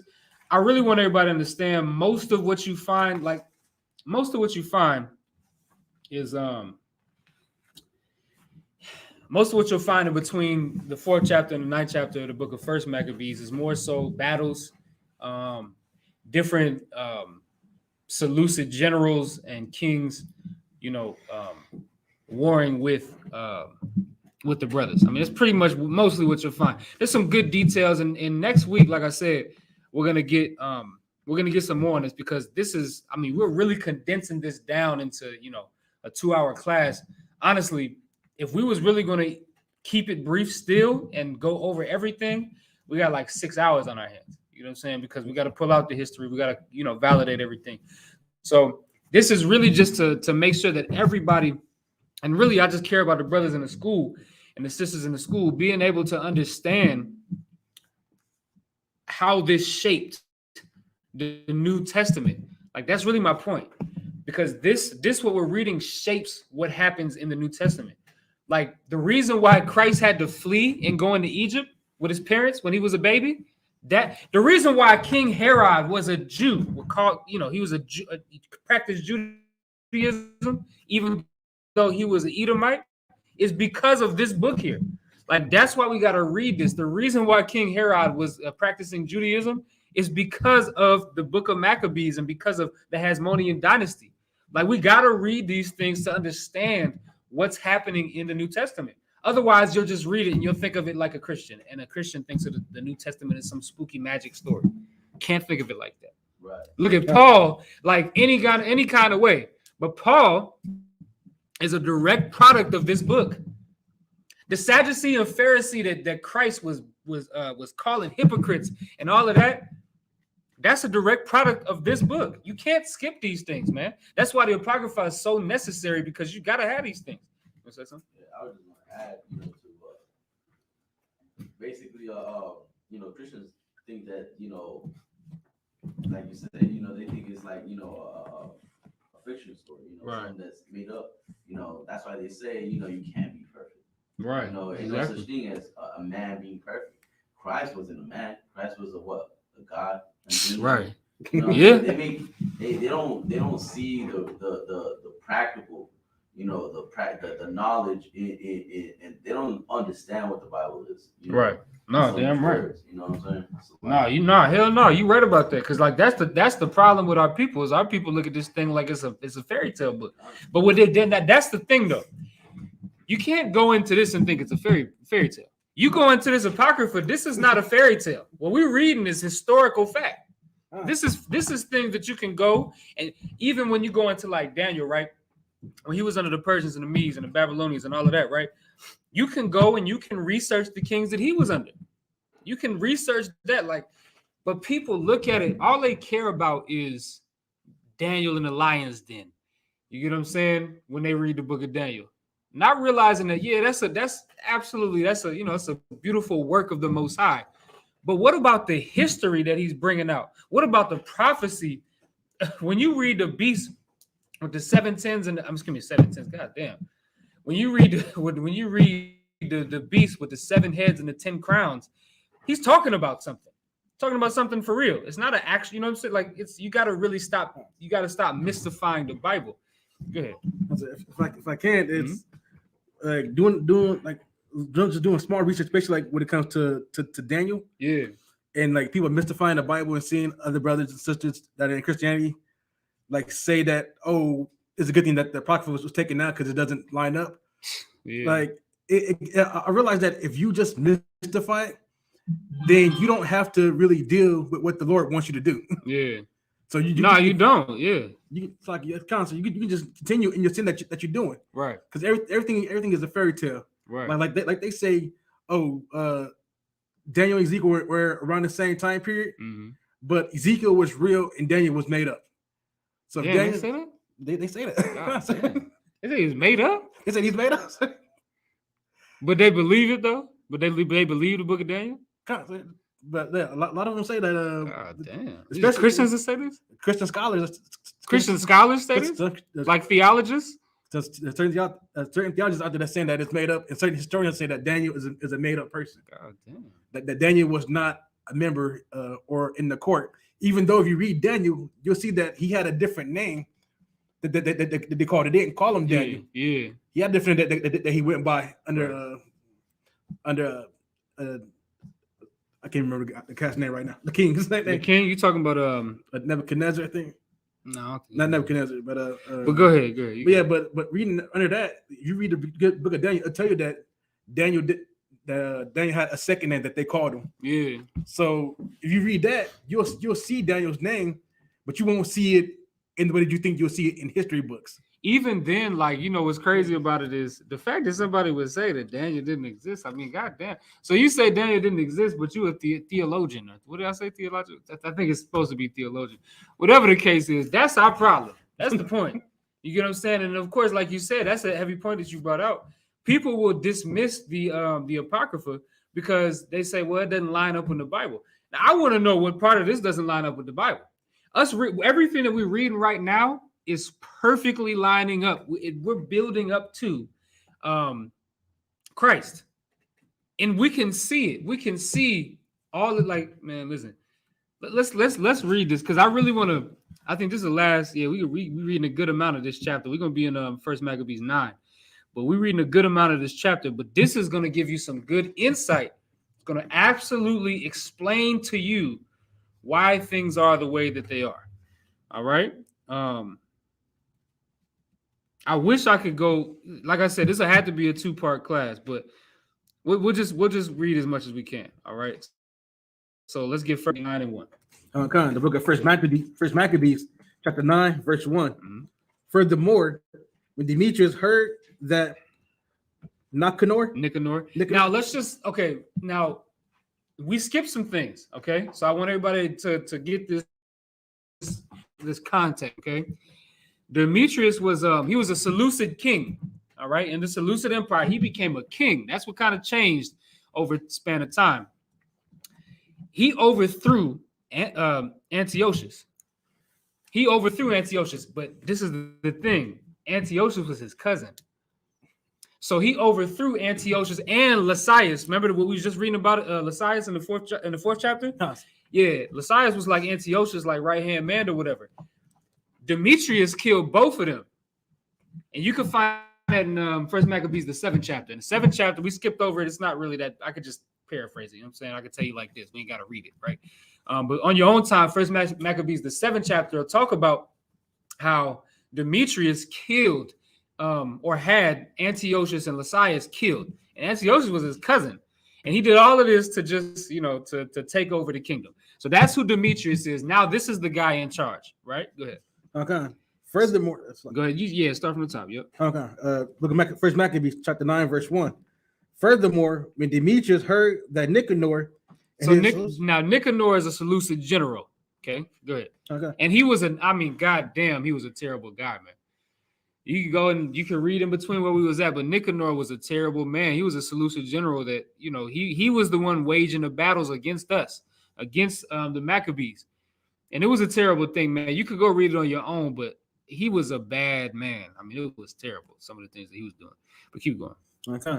And his host, that Nicanor and his host were slain in the battle. Mm-hmm. He sent Bacchides. I would say I would say Bacchides. I don't know how to really pronounce it, but I'd say like we didn't get on.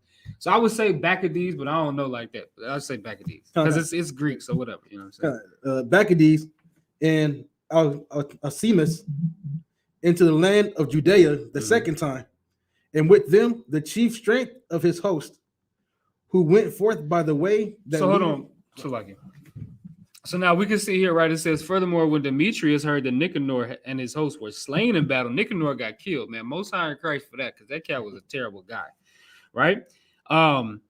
Then Demetrius went and he sent Bacchides, whatever the hell his name is, Bacchides was a general, right? Under Demetrius. He was a high-ranking general, right?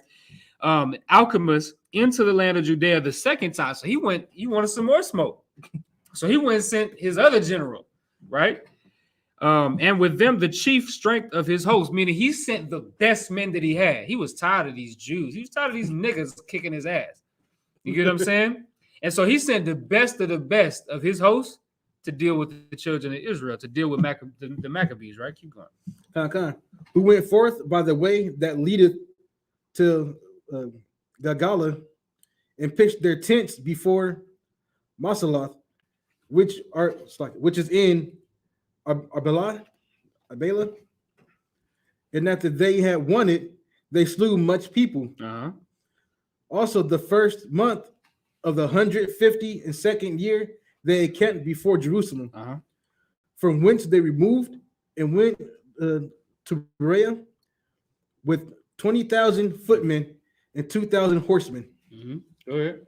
We just giving y'all some context. That's all this is. All right, keep going. Okay. Verse 5.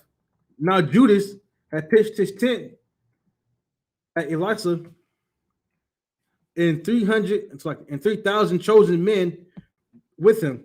All right, so now just let's understand this real quick. All right, so what we have here, right, in verse 3, it says, we'll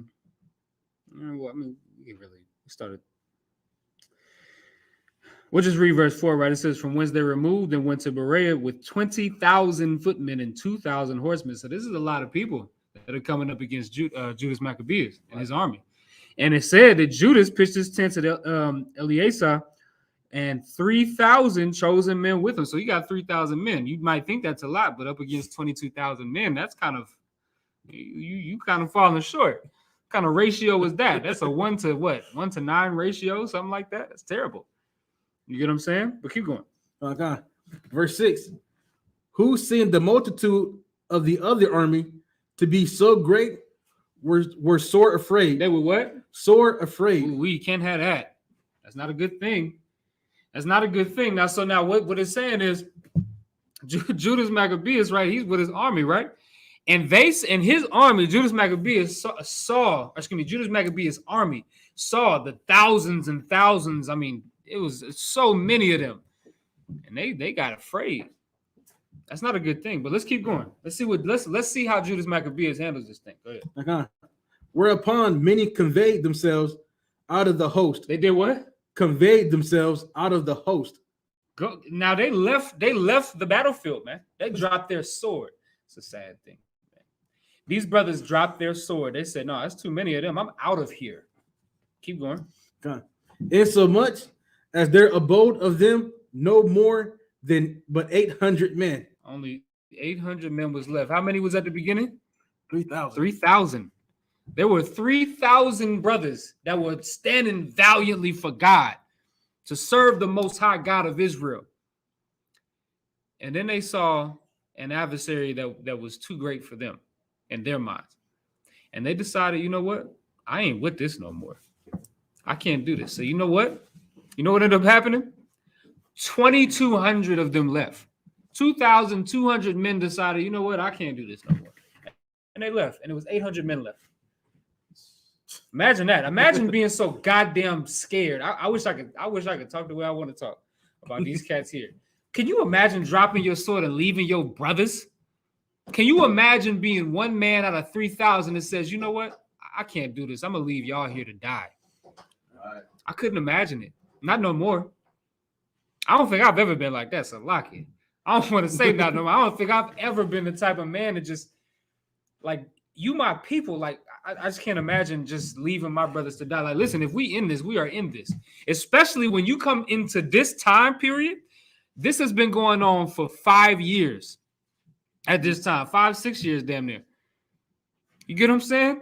Like, we've been fighting for too long for me to bow out now because what I think I'm gonna all of the times that the Most High has saved you out of the terrible situations that you was in at war, and you gonna bow out now, and you gonna leave your brothers to die? Like I said, that's a traitor right there. That's a goddamn traitor. That's a black Benedict Arnold. I couldn't imagine that, man, and that's a terrible thing. And that's what anybody that leaves the truth is like these men here. Those 2,200 men that decided that they was going to leave because they were too scared. Because what? You might die? Nigga, when you signed up for this, you knew you might die. You get what I'm saying? But now it got too real for you. And that's why I always say, some of y'all cats, and I'm not talking about nobody in the school, of course, because y'all all better be hardcore like Commander Jimmy Yohana. But I will say this. Some cats will say, oh, man, you know, I'm down to go to camp. I'm ready to die for this and this, that, and the third. Even if you take it to a worldly level. They might say, yeah, man, I'm down with y'all. I'm ready to die for y'all, this, that, and the third. That's cool. And you in your heart, you might really feel like, yeah, I'll die for these cats right here. You might really feel like that. But you know what'll happen when it's time to die? You don't want to die anymore. That's what'll happen. And that's what happened with these brothers. These brothers signed up for war. This 3,000 host, these 3,000 brothers and this host of the Lord signed up to die. They knew it. And they was really willing to die. But then it was time to die. Them niggas was like, I'm out of here. You gonna say something? Nah, yeah, I was gonna say, you know, they'll probably say something like, you know, or was that UPK? It's like UPK to the death. Yeah, one west to the death of me. Oh my God, you was one west to the death. Oh my God. Hey, them niggas really thought that, man. They really thought there was one west and to the grave, man. Right. And until that day came when it was a little too hot, coming home from camp after a long day at camp, and now their woman is mad at them, and you know what? I think maybe it'd be better for me to just not be in the school. That's the same spirit that these cowards had. You're a coward, man. And these brothers, now, cause see what you do when you do that, you drop your swords, you leave all of the rest of us to fend for ourselves. Now, there ain't nothing wrong with that because I know we can hold on just fine. We've been doing it for 70 years. We'll continue doing it. You know what I'm saying? We'll continue holding our own. We don't need you. But what I will say for me and myself, and I know every brother in here that's in the school faithfully feels the same way. I never drop my sword, not only for myself, because me, I don't give a damn about me. You know what I'm saying? Because if I gave a damn about me, I'd be out there smoking weed. That's a cool thing to do. It's fun. That's a recreational drug. You know, that's what people do to have fun at parties and stuff like that. Honestly. That's if I was doing what I want to do. If I had a bad day, I'd just go home and get high. You know what I'm saying? Have sex with every woman that's got feet and toes. I could do that. Or I can focus on something that's not about me.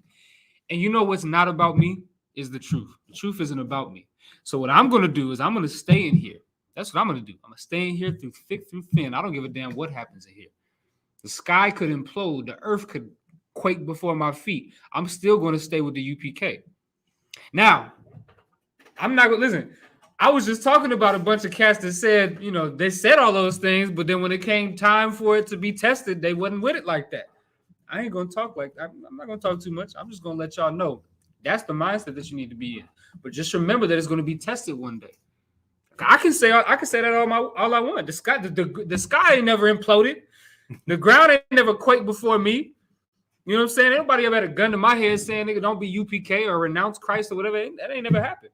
Now, I can say I'll never do those things. I never renounce Christ or whatever the case, right? But one day that could be tested. And we all got to walk with that mindset that one day it might be your day to die. Are you going to renounce Christ? Are you going to denounce? Was it renounce or denounce? Renounce. I think it's denounce. I don't know, man. Listen, man. Are you gonna be a coward or not? You'll never know until it happens to you. Right. You know what I'm saying? We can sit up here and we can talk this and all of that, and that's fine. You'll never know until it happens to you. Some of us done got our test. You get what I'm saying? Some of us done got our test where we should have just left the truth. Some of us have absolutely got that test, but of course, you know, the brothers that remain, those are the brothers that was able to stay. We are the 800 out of that 3,000. Right. That's what we are. You know what I'm saying? Let's keep reading. Verse 7. Verse 7. When Judas therefore saw that his host slipped away, and that the battle pressed upon him, he was sore troubled in mind and much distressed, for that he had no time to gather them together. So now Judas is jammed up, man, and this is what that's what's terrible about the situation. These brothers left Judas, man. This brother was an advocate for them. You know what I'm saying? And these brothers left, and it says that Judas saw that his host slipped away. These brothers just bounced out like that. And that the battle pressed upon him, he was sore troubled in mind. He didn't know what to do, man. And that's terrible that you put that brother in that situation like that.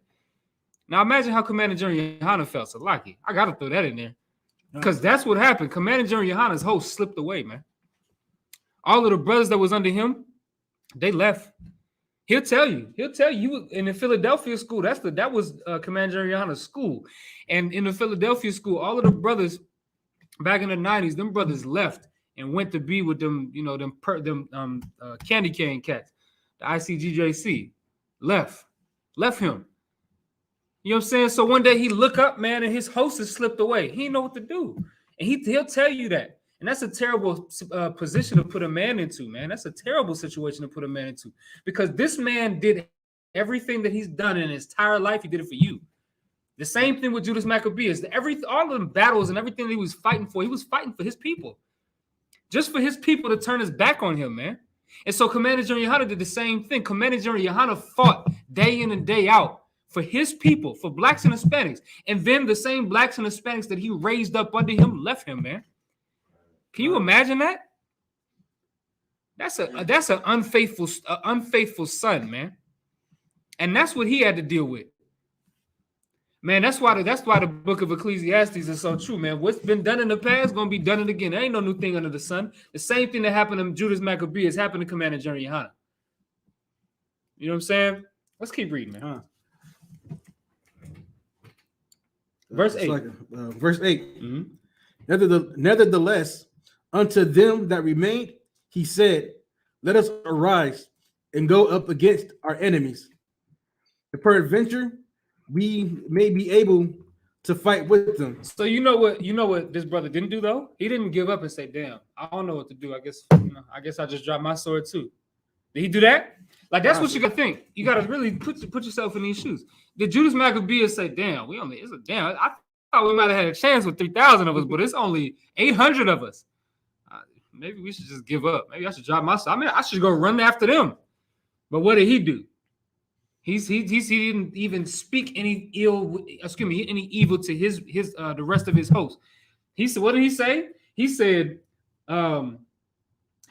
let us arise and go up against our enemies. If peradventure we may be able to fight with them. What does that mean? If peradventure we may be able to fight with them. He's saying, listen, I know the chance is a lot less than what we thought it was. It's a lot less of a chance of us winning, with less than half of our men. But we might be able to win, y'all. We're going to have to keep pushing. That's the spirit of the Lord. The spirit of the Lord is to keep pushing in times of adversity. And God damn it, that was a time of adversity, and he kept pushing. He kept pushing. And this so much so that he was a fool. I'd call that man a fool. I would. I would call that man a fool. Just like Christ said that we should be fools for his sake. He was a fool. This brother was a fool for the Most High's sake. This was before Christ. He was a fool for the Most High's sake. That's a beautiful brother right there, man. That was a brother that had a beautiful mindset. That brother right there had a beautiful mindset. That's the mindset that this is the mindset that you got to have if you want to be a priest. You have to have this mindset right here. The mindset that this brother had. You can't never give up. Drop your sword. That didn't even cross his mind. He was confused for a minute. He was like, damn, where the hell did my army go? But he was never like, man, well, I guess it's time to drop my sword. No, he didn't do that. He said, let's keep pushing. All right, y'all. Well, shit, this is all we got to do. There wasn't the option of dropping his sword wasn't even there. That's the beautiful thing about it. He didn't even give himself the option like, well, maybe we could give up. That didn't even go through his mind when you read the text. You know what I'm saying? You gonna say something? No, I was just reading the same thing happening in Exodus the 14th, when the whole army of Pharaoh came up to Moses and the Israelites, right? Yeah. They were leaving, in verse 15 it says, and the Lord said unto Moses, wherefore criest thou unto me? Why are you crying, unto me? You know what I'm saying? Yeah. Speak unto the children of Israel that they go forward. You know what I'm saying? Because they were over here crying about, did you carry us out of Egypt? Because there is no graveyard out there. Graveyards in Egypt. Yeah. You took us into the forest to kill us. Is this why you brought us out here? Didn't we tell you to leave us alone? You know what I'm saying? So it's like, it's the same thing. You see you see how great their army is, right? Right. And brothers, you can relate all these sequences of years of brothers coming up, men, leaders coming up, and right. And other brothers underneath them coming up, right? And there's always gonna be brothers that, and there's always gonna be kingdoms, right? Where they're gonna look like they're greater, but they're not great without the most high say so. You know what I'm saying? And so many and because it's crazy because you go out in the streets and I see videos of brothers going out in the streets, and it's like, what do you mean? You think you can take over America?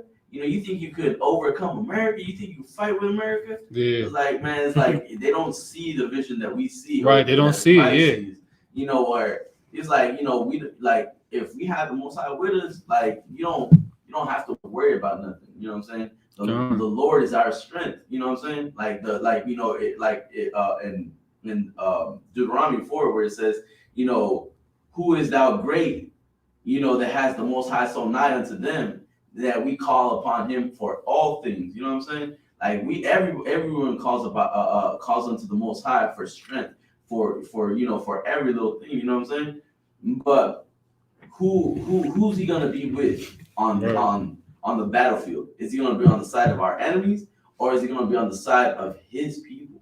You know what I'm saying? So it's like you gotta see it that way, and like it's not so much about numbers. It's not so much about who has the strength in because America got tanks. Now they got all sea, land, air, and now space. Space. Yeah. So it's like you think who can ever be beat a nation that has basically all armies in all battlefields. You know what I'm saying? In all fields. So it's like brothers don't a coward won't see that. Right. A coward with or more so a man with little faith won't see past that. He looks at what's in front of him, but he doesn't have faith in what he cannot see. You know what I'm saying? It's like, John, no, you damn right. Just to give you, we all know this precept. We go to camp. We know this precept. 2 Chronicles 14:11 says, and Asa cried unto the Lord his God and said, Lord, it is nothing with thee to help, whether with many or with them that have no power. Like that's the mindset that you got to have. And you have to think about that when you come into a bad situation. Judas knew that. He understood that. It's nothing with the Lord to help. You think the Lord can't defeat these cowards? These bastards that have destroyed his temple and destroyed his sanctuary. You think the Lord can't put them to death for two of you? Nonetheless, 800 or 3,000 of y'all. You know what I'm saying? And he knew that, man. And so, yeah, of course, in this time, of course, he was confused. He was like, God damn, where did all my hosts go? You know what I'm saying? But he still wasn't like, oh, man, we can't. No, he was like, no, okay, business as usual. You know what I'm saying? Business as usual. And he kept pushing. Let's see what the brother said to that. Keep reading. Okay. Verse 9. But they dehorted him. They did what? Dehorted him. They dehorted him. You know what that word dehort means? It means to advise against. They said, Salakia, sir, but keep going. Saying, we shall never be able. We shall what? We shall never be able. Man, little is thy faith, man. Listen, man, if you believe that you in the Lord's army, the Lord's host, and you tell yourself, oh yeah, it's only 800 of us and 3,000 of them, we're not gonna be able to, what the hell is wrong with us? We can't do this. We can't beat them. If you tell yourself that, you don't deserve to be in the Lord's host. You don't. You don't deserve to be in the army of the Most High. And you're telling yourself, yeah, we ain't got enough numbers. Who gives a goddamn about numbers? That's why the scriptures, that's a law in the Bible. This is a law class. I'm gonna bring it out. The law in the Bible says that you cannot number Israel. You can't say, okay, how many people are there? How many men are there? Okay, we got 30,000 men. No, you can't do that. King David did that and got punished for it, did he not? King David got punished for numbering Israel. You cannot number Israel. Why? Because numbers don't even matter to the Most High. You said something? No, it's like you got chastised by the Most High. You got, the Most High checked them on that. The Most High punished him for that. And the point is, you can't number Israel and say this is where your strength comes from. You get what I'm saying? The scriptures say, my help coming from Yahweh. My help don't come from 30,000 men, 50,000 men, 100,000 men. It could be, imagine if, and it's David should have understood that, because David went up against Goliath, up against some 8 foot tall African. God damn, he probably big, brawny African with messed up teeth and stanky as all hell. And he as a teenager came up against this man. You get what I'm saying? Like, it don't matter. The numbers and the strength, all that doesn't even matter, man. Not when you're dealing with the Lord. You get what I'm saying? So I just wanted to read that real quick. It don't matter what you're dealing with. You know what I'm saying? The Lord will help you out. But these brothers, they was like, man, we can't do this. Keep going. And hereafter, we will return. Hold on. You missed the part. Go ahead. It's like, we should never be able. Mm-hmm. Let us now rather save our lives. He said, let us now rather save our lives. He said, instead of what you're trying to do is go get us killed, let us, instead of that, let's just live. Let's just save our lives. Keep going. And hereafter, we will return with our brethren and fight against them. Mm-hmm. For we are but few. So you know what these brothers did? They said, you know what? Okay, just hear me out. Just hear me out. Is what these brothers are doing. And maybe they was right. I don't know. I just can't, I don't think like that. But they was like, hear me out. Let's go. Let's retreat. Right? Let's retreat, go back and get more brothers, and then come back and we could fight again. But we can't, we can't fight them right now because we don't have enough people. He said we are few. Right. There was also a time. I don't mean, there's also a time. I forget. I haven't read it in a minute. You know what I'm saying? There was a time where it was like we were in battle, right? And then I forget who it was. He looks to his men and he's like, man, they all look tired. And he's like, he prayed to the Most High gave him a sign. He's like, you know what? Just look at the men, tell them to drink, and then they got to I think it was a river or something like that.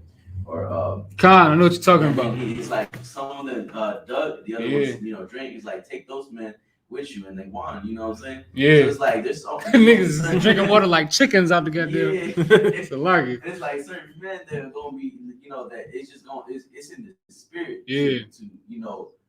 They just zealous, man. It's just zealous, and they're brotherly, to not drop the sword, right? To fight one against us, like fight side by side with one another, and to protect each other, man. Right. And that's the thing, you want to have that same spirit. You don't want to be the brother that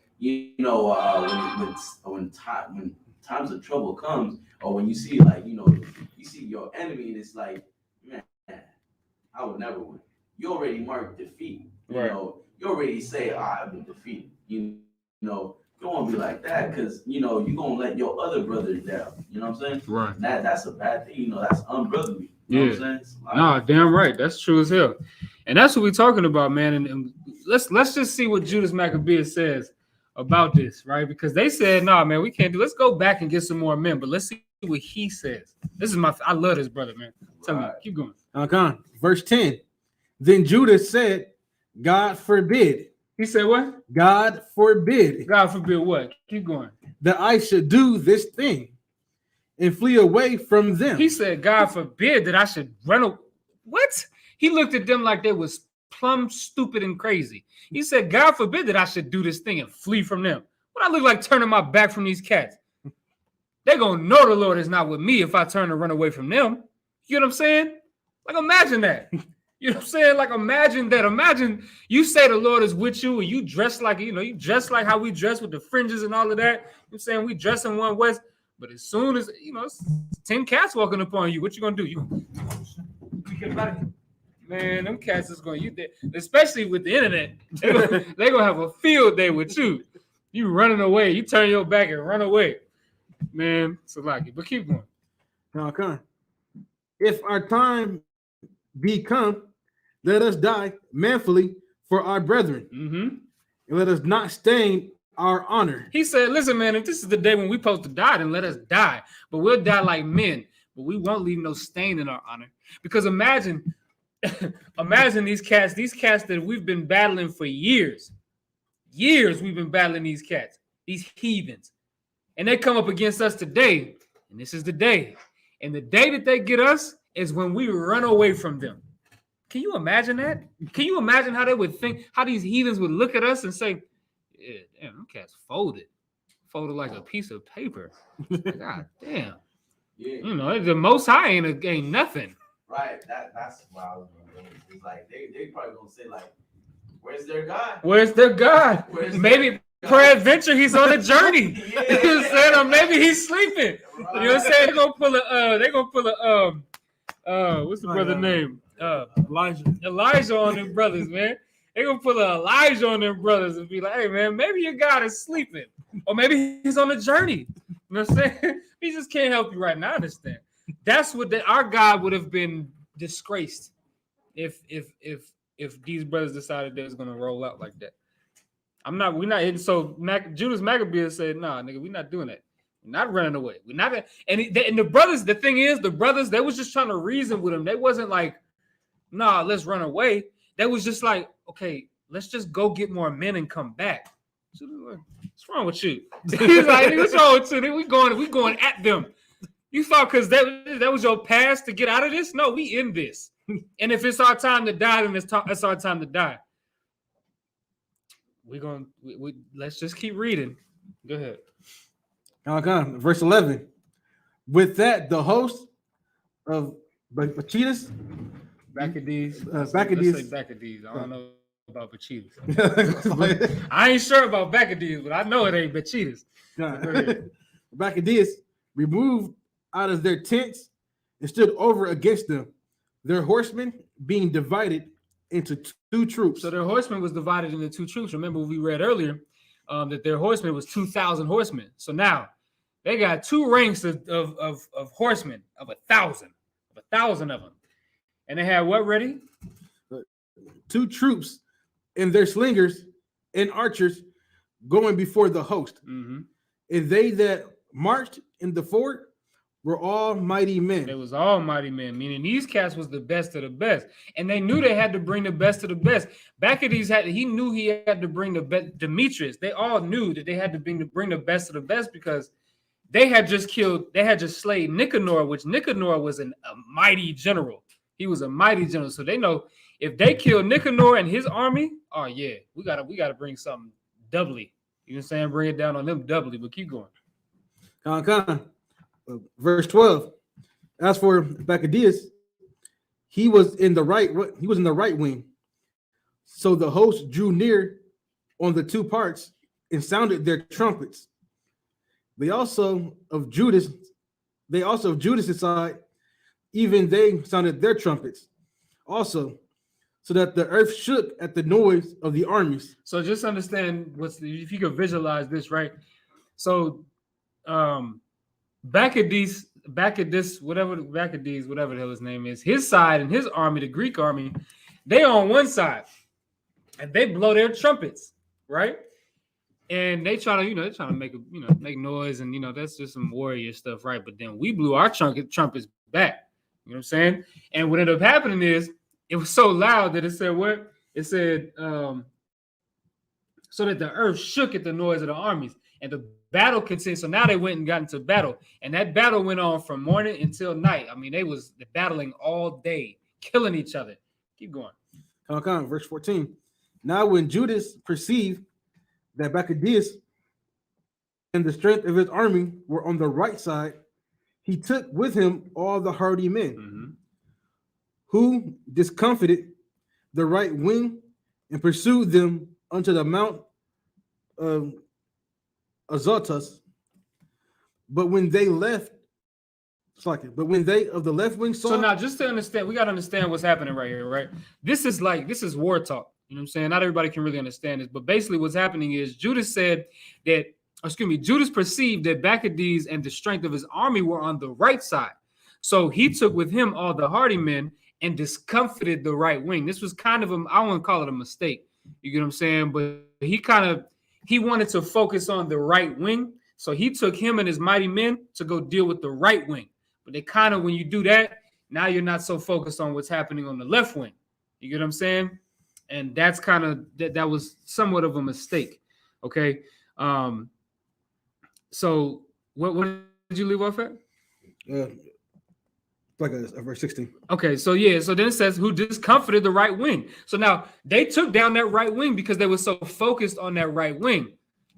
It seems like a smart move, right? But then verse 16, go ahead. But when they of the left wing saw they of the right wing were discomfited, they followed upon Judas. Damn. So when they saw that the right wing was being attacked, the left wing went and when the left wing saw that the right wing was being attacked, the left wing was like, okay, now's our chance. And let's see what happens. Go ahead. Followed upon Judas and those that were with him hard at the heels from behind. So now what they ended up doing is they came up from behind. So they saw that these brothers were so focused on that right wing, they forgot about the left wing.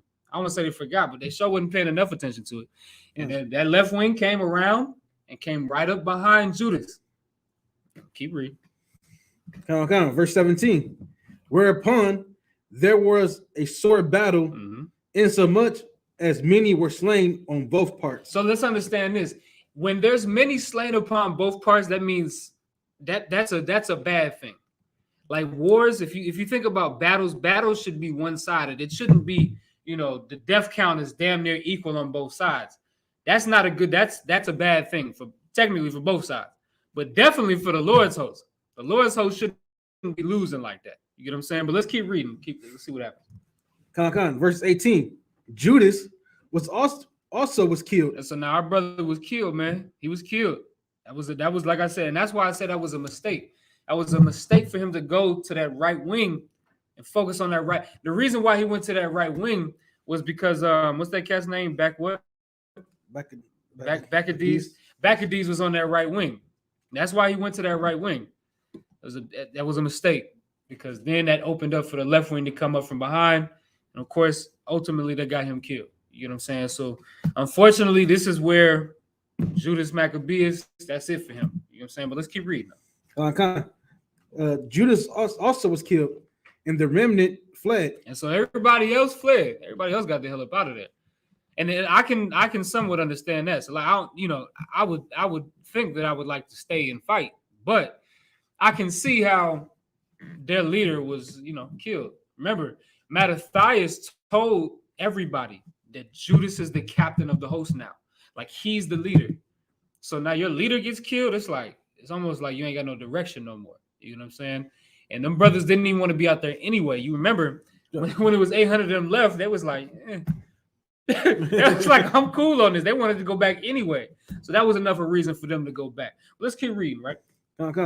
Verse 19. Then Jonathan and Simon took Judas, their brother. Yeah, those are the brothers. Those are two of the brothers of Judas, right? Jonathan and Simon. Go ahead. And buried him in the sepulcher of his fathers in Modin. Verse 20. Moreover, they bewailed him, and all Israel made great lamentation for him. That was a sad time in Israel, man, because you got to think that was a leader of Israel. Like he was absolutely a leader of Israel. This brother, I mean, he did more than a lot of brothers did. You get what I'm saying? Because he was that was a mighty man who took up his sword to protect his people. That's what he was doing. Everything that Judas Maccabeus did, which is why it's such a sad thing that them brothers tried to leave him like that, because everything that he did was for his people. Everything that he did. That brother went through so many terrible things. Like I said, we skipped a few chapters. We jumped from chapter 4 to chapter 9. Read in between those. And you'll see some of it, like what Nicanor had done unto him and his people. It was such a terrible thing, but he went through all of that and he never dropped his sword. You know what I'm saying? He never was like, oh, this is too much for me. You'll never find that in the book of Maccabees because he was a soldier. And that's what the scriptures say. Endure hardness as a soldier in Christ, as a good soldier in Christ. Like that's what you got to do. And that brother understood what it meant to be a soldier for the Most High. You know what I'm saying? And it's a sad thing that the brother had to die. But all things, you know what I'm saying? This one thing that I always understand when it comes to the Bible is that everything has to happen for a reason. Everything. And we're gonna get some of it right now before the end of this class, but next week I'm gonna really go into what happens after this.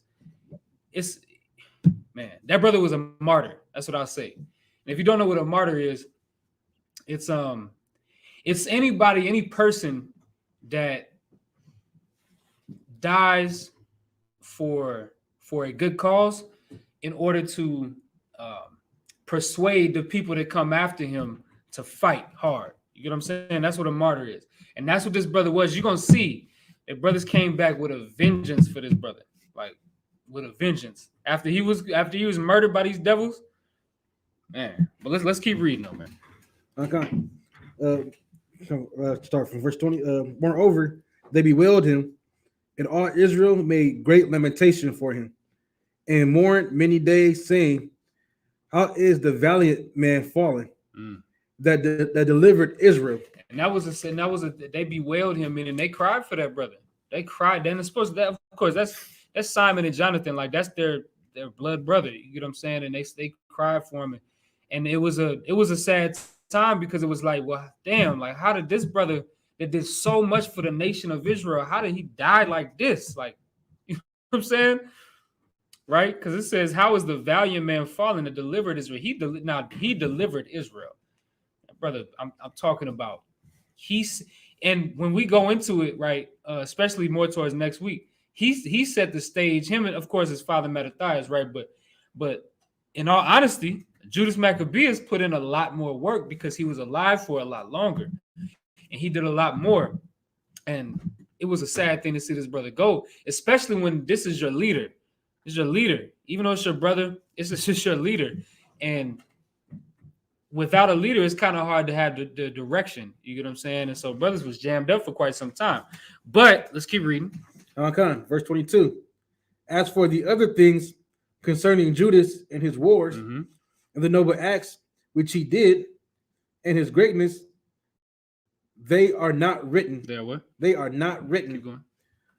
For they were very many. For they were what? Very many. For they were very many. Man, listen, that just goes to show that even all of these battles that we see him fight, you know what I'm saying? All of the battles that we see him fight, even the ones that we skipped a few of them. You know what I'm saying? And skipping these chapters from the 4th to the 9th chapter. He fought a lot of battles, but even then, there's not, a lot of it hasn't even been written of because in that 5 year, I believe it's 5 years that he was dealing with this war for, I believe. But right, nobody could write down all of the battles he fought. He went through it. That's a hardcore brother, right? But now we're gonna have to move on. Let me get the 31st verse. Verse 31. Upon this, Jonathan took the governance upon him at that time and rose up instead of his brother Judas. So who? Jonathan. Now, here's what I want everybody to understand. Jonathan is going to take the place of Judas. He's going to be the captain of the host now. Now, he's going to be the one that leads Israel. He's going to be the one that leads Israel in this war against these Greeks. You know what I'm saying? Against the Syrians. Like, it's like against it. Like what you got to understand is it's always been like this. One falls, another one arises, and it's the cycle of life. You know what I'm saying? Ain't nothing you can do about it. It's a sad thing to see that brother go. It's a sad thing to see Judas go, but he had to go. That's what the Lord decided, that it was that his time was up. But I can tell you this, that he died manfully for his brothers and for his sisters. That's what he did do. He didn't die like like no punk. He didn't die like that. The other cats that fled, them cats didn't die, but they were some punks. They lived dishonorably. This brother died honorably. Not only that, but they won't be remembered. They won't be remembered. Who are they? You get what I'm saying? Who are they? We'll find it in the book. But you know who you will find? You will find Simon. You'll find Jonathan. You'll find Judas Maccabees. You'll find Mattathias. That's who you find. Right. You get what I'm saying? And that's heavy. So now, just we pretty much done for today. Next week I'm gonna go over. Part 2. It's probably I'm be honest, y'all. It's probably gonna turn into a 3-part series. But next week I'm gonna go over Jonathan. Right? Like I said, Jonathan was he's the reason that the Hasmonean Dynasty flourished, and that's where you get your Sadducees and your Pharisees. Well, really your Pharisees from. So you get your Pharisees from. And we're gonna get into that history too. It's I mean, this is such a rich history, and it's just in one book in the Bible that is omitted from damn near every Bible. And just so everybody understands this, right? I want everybody to understand. Let me ask you this: do you know why the Apocrypha was omitted from the Bible? Like I said, I can't remember the fourth thing, but I know it was an Edomite who did it. Is the Protestant Reformation? That's what it is. This is Edomites, yes. But the Protestant Reformation took out the Apocrypha from the Bible. So before the Protestant Reformation, which is, Protestants is it's like Christianity basically, right? Yeah. It was Christianity before that, but point being, right? The Protestant Reformation is when they took out the Apocrypha from the Bible. But before that, there was no reason for them to take it out. The Protestants wanted it taken out for multiple stupid reasons, right? But it should have stayed in there. The Apocrypha has the book of 1st and 2nd Esdras, of course the book of 1st and 2nd Maccabees. You get what I'm saying? Even let me see that real quick. I'm gonna show y'all something, right? I'm gonna show y'all something about the book of. Let me see if I can find it real quick. I might be going too far. Yeah. So let's just say the Song of the Three Holy Children. Now, the Apocrypha, the beautiful thing about the Apocrypha is it gives you an explanation as to why it's not included in certain books, right? So the Song of the Three Holy Children, when you read the commentary on it, it says, which followeth in the 3rd chapter of Daniel after this place, fell down bound unto the midst of the burning fiery furnace in verse 23. So it's telling you where it should be applied to in the book of Daniel. That which followeth is not in the Hebrew, to wit. So the reason why this wasn't included in the book of Daniel after that 23rd verse there in the 3rd chapter was because it wasn't written or scribed in the Hebrew. So they separated it. Like you find in even the history of Susanna, right? When you look at the history, I don't know if they can see that. They probably can't. But the history of Susanna, right? It says, set apart from the beginning of Daniel because it is not in the Hebrew. As neither the narration of Bel and the Dragon. Bel and the Dragon comes at the end of the book of Daniel. Susanna comes at the beginning of the book of Daniel. But they're not in the book of Daniel because they were ascribed in 2 different languages. That's it. It's that simple. It's so easy to prove that the Apocrypha is real. Now, or at least valid. You get what I'm saying? But nobody wants to pay attention. That means, it's child's play, man. It's just people. What the thing is about people is that a lot of people just do whatever they're told. They just, they follow whatever they hear. And that's our people's problem as a whole. You're going to have to stop doing that. Man, stop just blindly following. I didn't blindly follow the UPK. I should have, but I didn't. Why not? Because I had to vet them. I had to vet the UPK. I said, okay, you say that the white man, our oppressor is the devil, but can you prove it? And sure enough, they proved it. Most women, they say, you say, UPK says that a man can have multiple wives. Can you prove it? And then what happens? We prove it. Right. We say that Christ was born of a man and not of a immaculate conception. We say that, but we can prove it as well. Like all of these things are proven, just like I just proved to you that the Apocrypha comes out of the Bible. It's in the Bible. That's what it is. Most of the things that you ascribe to be some sort of separate book because of the Protestant Reformation is really just, because it was written in a different language, because of the captivity of our oppressor, which the Apocrypha only proves that our oppressor is the devil. So it was just written in a different language. Why is that? I wonder why. All right, with that, we're going to go ahead and close out. I'm going to pass class over to Priest Officer Matata.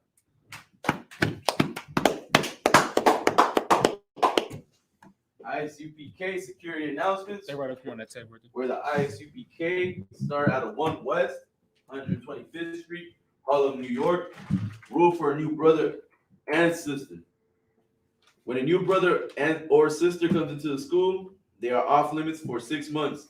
They're to be saluted only. They're here to shed themselves of the world. If they need transportation, the teacher will arrange it. After 6 months, if a brother or sister has an interest in a particular person, he or she must get permission from the head to speak to a brother or sister. There's another 6 months in which the brother and sister will court each other. After 6 month period, brother and sister will get permission from the head to marry. Tithes, which is a commandment. Numbers 18, verse 21, Malachi chapter 3, verse 8 through 10. Means tenth in the Hebrew. Ma'ashra. 10% of every penny of every increase the Lord gives you, give to the treasury department or teacher. Priest fund for your will offering for priests, not mandatory. Whatsoever amount you would like. Upcoming holy convocation, feast of Purim. If anyone wants to be a trooper in the school, to start wearing all black boots, shirts, pants, headband, and scarf. Also reminded to hit the GPS when heading to the school. If you haven't given a review to the school on our Google page, ISUPK Arizona on Google, if you could just give a review, right? And with that, we're going to do one courtesy salute to the teacher. Men of Israel, Hamajim, which means to stand. Men of Israel, Hamajim Shabbat, Hamajim, Barak, Yahweh Hashem Yahweh Shabbat, Yahweh Hashem Yahweh Shabbat. Yeh Matah, class is dismissed.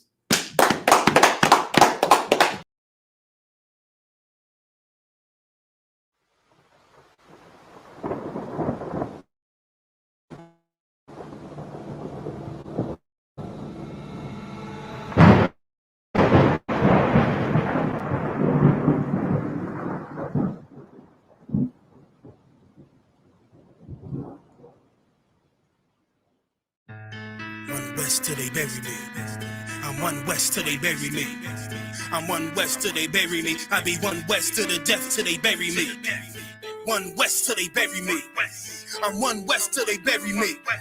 I'm 1 West till they bury me. I be 1 West to the death till they bury me. I be 1 West to the death till they bury me. They ain't scaring me. Rip the soul out of Pharisee. Speaking heresy and get you fucked up apparently. It's like they daring me. I said chill, they ain't hearing me. They ain't listening. Every bar nitroglycerin. Hit your heart, bring it back to start, make you live again. Get them dividends or we start getting ignorant. I be on that soldier shit. I told you shit phenomenal. Nah, but he a domino. So what you suckers trying to do? Rhyming comical. Guess it's funny until I'm bombing you. Bring apocalypse to them pussy niggas that's popping shit. Team of all-stars. I coach them up like I'm Popovich. Fuck the politics and the lobbyists and apologists. They vagina, so we gon' check them like gynecologists. It's kinda obvious how the situation is ominous. The way I vomit this and regurgitate for the audience. They start applauding this cause the competition is fraudulent. From the era where niggas smoke you up like a parliament. The flow been stupid. Shit has gotten retarded since all the dominance of 1 West rising to prominent. Cause I be 1 West to the death till they bury me. I'm 1 West till they bury me. I be 1 West to the death till they bury me. I'm 1 West till they bury me. I be 1 West to the death till they bury me. I'm 1 West till they bury me. I be 1 West to the death till they bury me. I'm 1 West till they bury me. They want a nigga quiet, mute my maneuvers, but I ride like I got group 5 for Uber. Rhymes hard like they've been viewed by Medusa. 9 milli Luger, 17 in the Ruger. Only need a few to sit up in your medulla. Obligata for the regatta, niggas wildin', they win every dollar. They riding by black Impalas, let the semi holler. A showstopper been as proper since the teeny bopper. But now I'm going them off Patron and premium of vodka. I put extensions on the Glock, modified the chopper. It's war heavy, war ready, and that's working mama. No marijuana say I got the loudest silence on it. When I'm a A lot of spitties and writers, but when they eat songs, none of them can get to the fire around with me. And I had them niggas feeling like a tire, down the deep, and I'm still dope as a piper. Every bar burn hard like a spoon with a lighter. Fuel igniter, I'm winning, coming through with the title because UP. I be one west to the death till they bury me. I'm one west till they bury me. I be one west to the death till they bury me. I'm one west till they bury me. I be one west to the death till they bury me. I'm one west till they bury me. I be one west to the death till they bury me. I'm one west till they bury me.